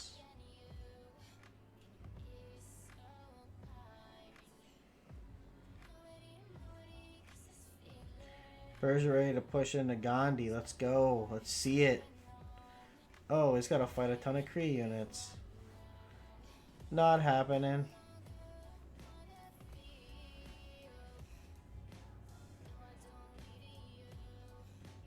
Oh, they're going to try to liberate that city. Force them to raise it. So they don't give up Diplo. I mean, they have control of the Diplo anyway. They'll win the next Congress on everything.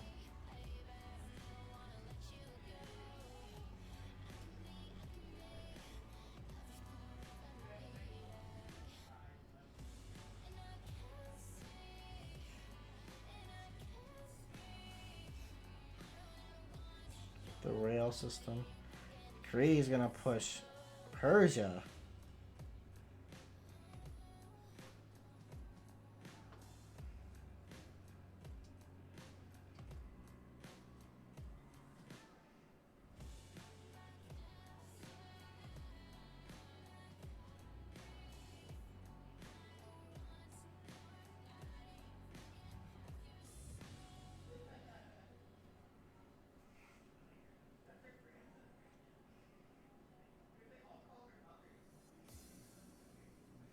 Whoa, it's magic, you know. I can't believe you're my bro.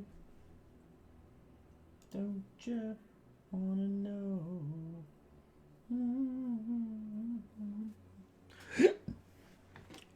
BRB.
dude. Leave me alone. My roommate's really fucking, really annoying.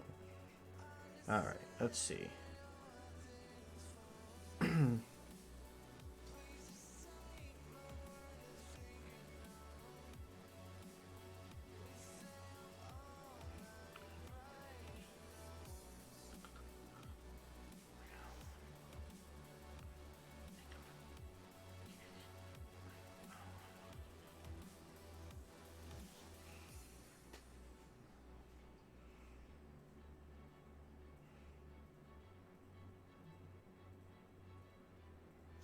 Okay.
Oh boy, oh boy, oh boy.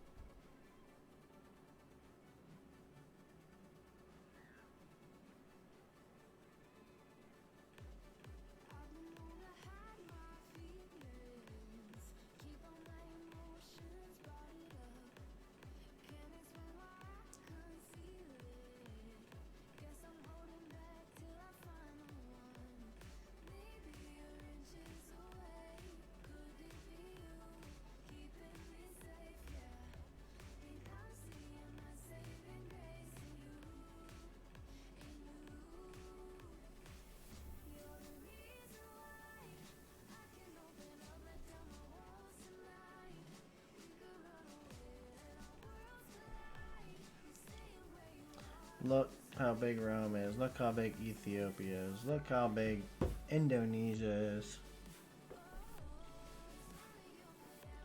Just swallowing them up. Just swallowing it up. They basically won domination victory here.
Yeah, this game's over. Joy wins this game. Just purely, they're able to just push on everybody.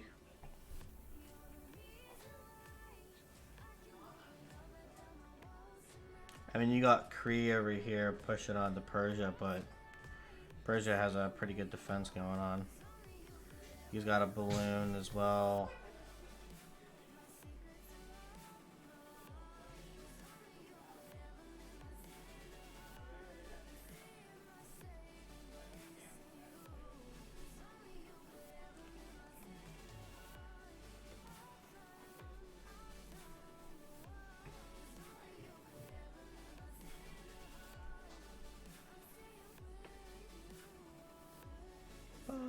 Bum, bum, bum.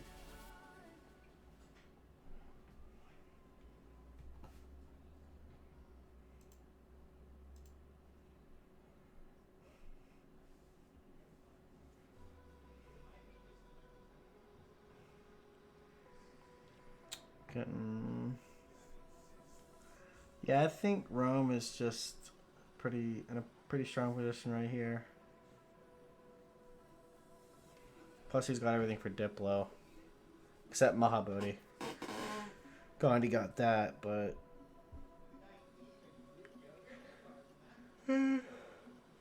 get tired.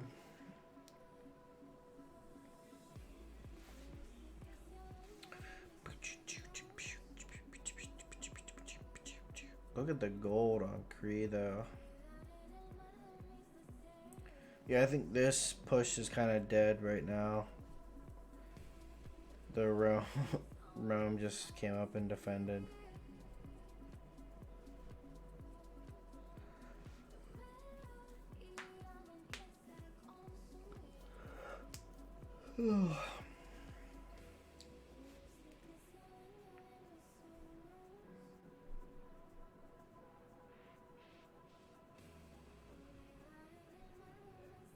Oh, artillery should not be able to do that.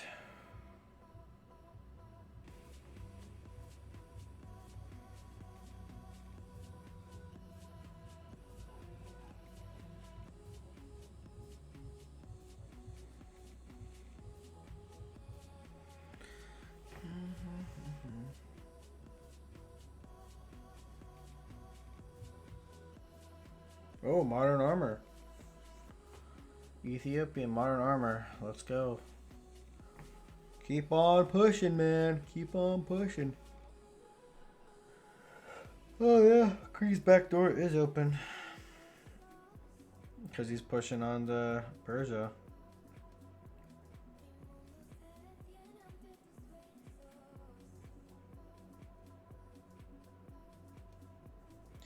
Yeah, pretty much all of Kree's military is on the Persian front. Not good. I mean, he's getting more tanks, but he's not getting anywhere down there on Kree.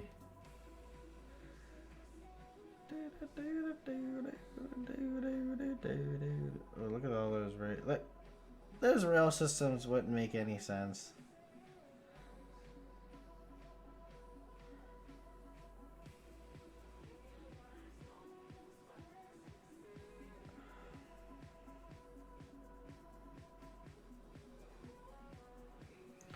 I feel like rails should be treated similar to like the Great Wall, where you can't just put them on every single tile, right?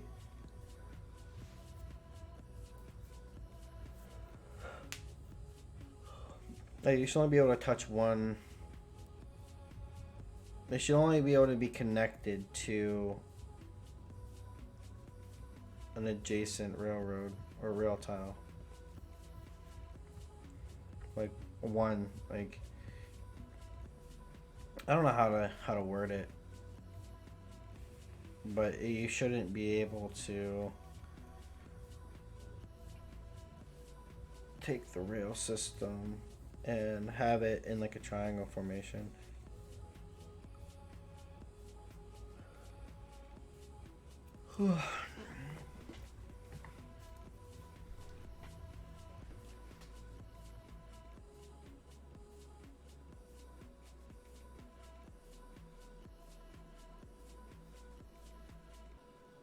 Because that just doesn't make sense. It's not how rails work.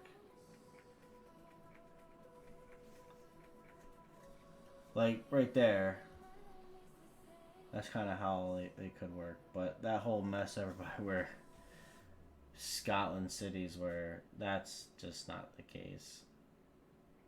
They don't like loop in on one another. Like right there, like that's not how rails. That just no. They just have to be like straight.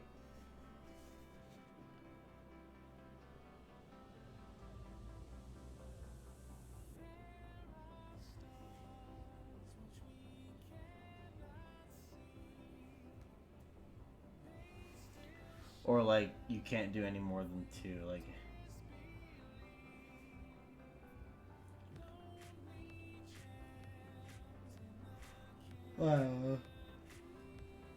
oh, biplanes are up. Planes block tiles. You and me.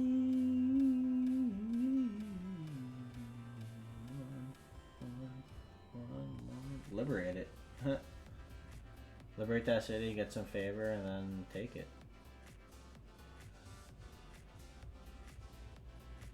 So what you should do. It rebelled. You should take it, liberate it, get your 100 Diplo favor, and then attack it again the next turn and take it. And keep it. And let it rebel and do it again. Yeah, it's crazy, man. The amenities are so important in this game. And Coliseum just really provides you what you need. It's stupid strong, man. Stupid strong.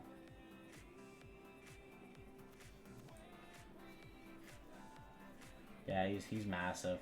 He's big time.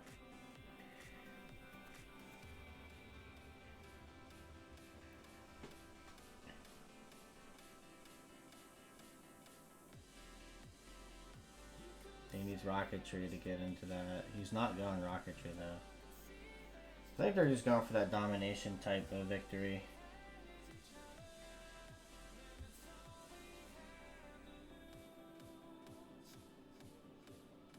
Ah, my arm. Yeah, I don't like that Kree tried to push it on Persia and then didn't get anywhere because he literally left the backside of his civilization open to attack, and it's not good. The Canadian front push is kind of over. Rome protected that. It's essentially down to like a 3v3 at this point. They're kind of equal in that regard. Oh, artillery, no. Please nerf artillery. They shouldn't be able to do that. Sorry, they just shouldn't be able to do that. Please nerf artillery. This is stupid. I hate seeing this. I hate seeing a massive amount of artillery with a balloon and a few tanks. I hate it. This is not entertaining to watch. It just isn't. It's boring gameplay. Please nerf the artillery. Like, it's... ugh.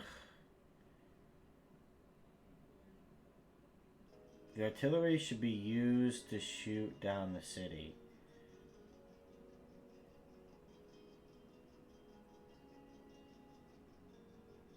Yeah, I mean, in real life, but that's also further down the tech tree. And I'd be okay if you had to get further down the tech tree to unlock certain things. But artillery, you just get the promotions in the game. Just from experience. I just don't want to see that many artillery able... I don't want that. I just don't want that to be the meta. I think if you're going to shoot down land units, you should be using, you know, like machine guns and stuff, not artillery. Artillery should be pretty much solely used to siege the city, to take the city down, to do massive amounts of damage to, you know, walls or districts.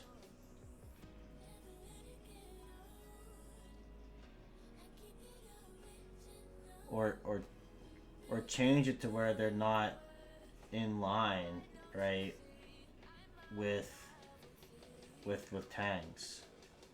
You know, force someone to go further out of the way to get their artillery. Yeah, I said machine guns placement is terrible. Like, if you swap the two, artillery and machine guns, you would see more machine guns. You would probably see double the amount of machine guns that you do artillery to shoot, so the machine guns can shoot down the walls. Right, which wouldn't fix it either.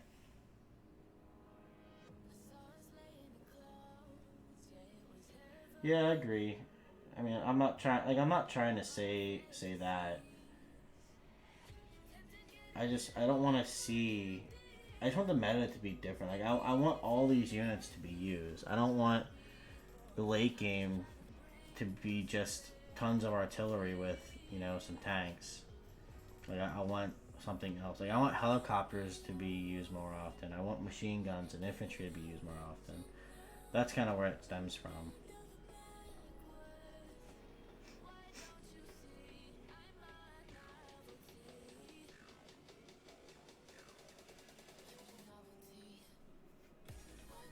Like I don't have a problem with you using them to hit units. Like you should be able to hit, you know, land units or air units.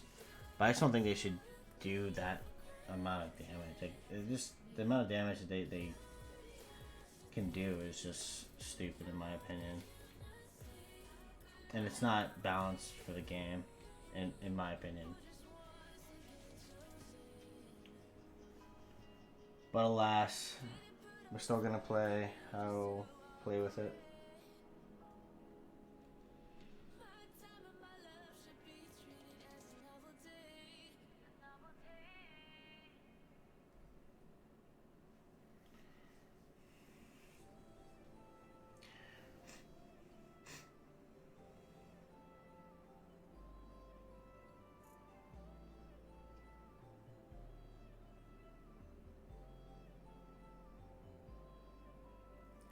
Right, and saying that like airplanes should only be able to use air fights, but at the same time, if you're in an airplane, you have higher strength, right? You have an advantage for being in the air, but you also are limited.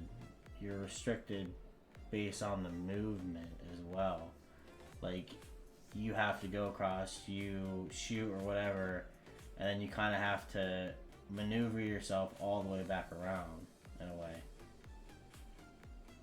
It's not like you can just keep raining down pressure all the time. Like you fly out, you have to fly back.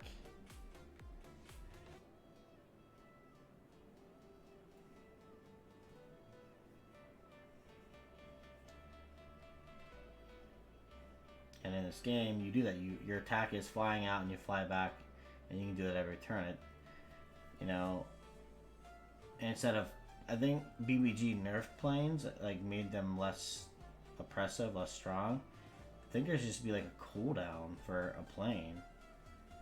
Like it should have like a turn or two cooldown. Like I mean, I don't want to planes are already not in a good position now. But you could maybe give them back some of their power and oppressiveness. Just put them on a cooldown, right? And I think the same with artillery, which brings me into like kind of where I was going with this with artillery as well.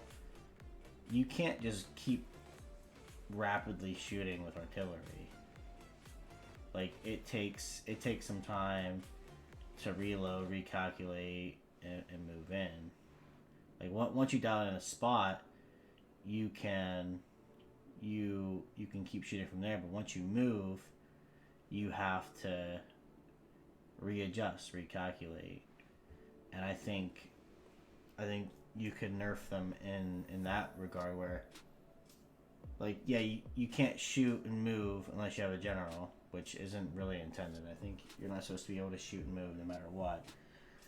But I think if no matter what, if you move an artillery, right, or any siege unit, catapult, bombard, artillery, you should have a cooldown. Like you have to wait a full turn.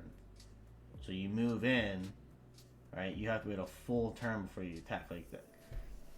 Those units are meant to be something where you have to set up.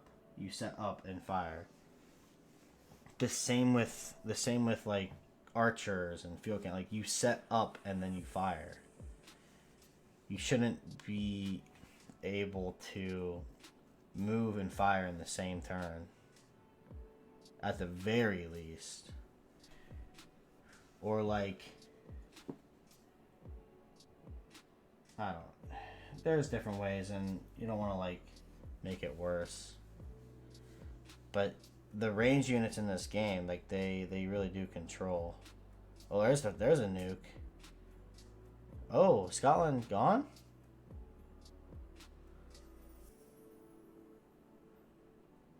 There's the nukes. Wow. It's not prepared for that. I feel like Scotland should be gone. Did he get a safety settle out? Oh, he did. Yeah, he did. Further south of Cree. And then that's whenever they conceded. That's whenever the game was conceded. Nukes. The nukes happened. The nukes caused the CC. Actions this day. Как я отошел, и что произошло? Легло два ядра. А два ядра куда упало? Один вот. And ladies and gentlemen, that's it. Joy beat CC. Joy is the victor in this game. They got 2 nukes and won the game.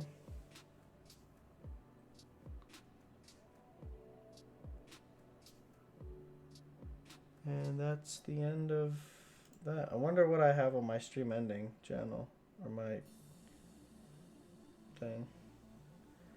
But yeah, I'm not gonna stick around and talk through the restream here. Everybody knows the results. But we're gonna do the stream CWC stream ending here. I guess I can talk through who did what, or not really who, but like stream stuff, like who followed and give shout outs to people, and then I'll go raid somebody.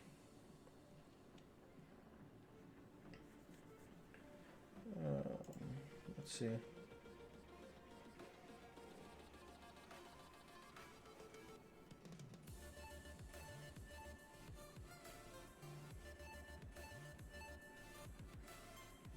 Yeah, that's not right.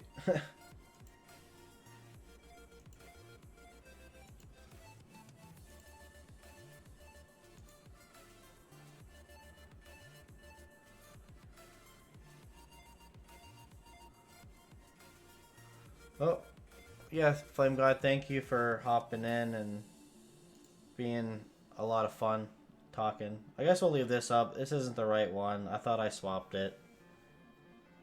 This isn't even next week's.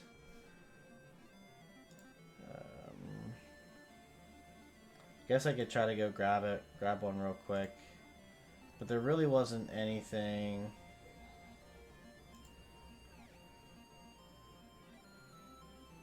Yeah, there's no point. I can't even save the image. Can't copy the image, like.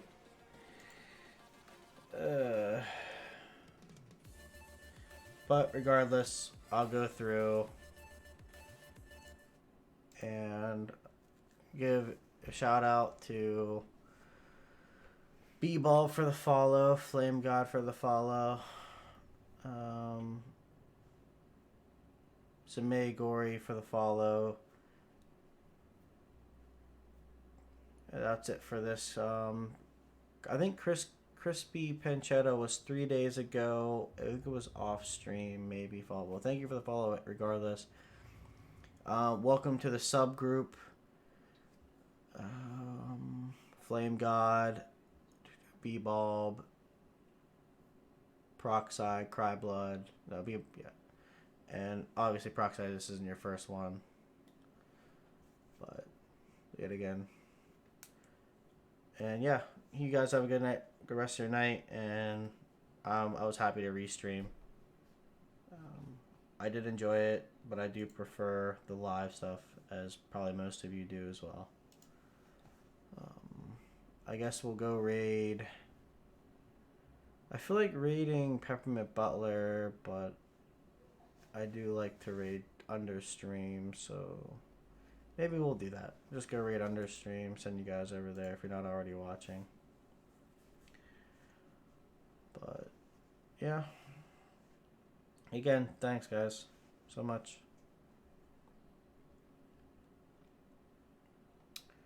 We're gonna raid in 5, 4, 3, 2,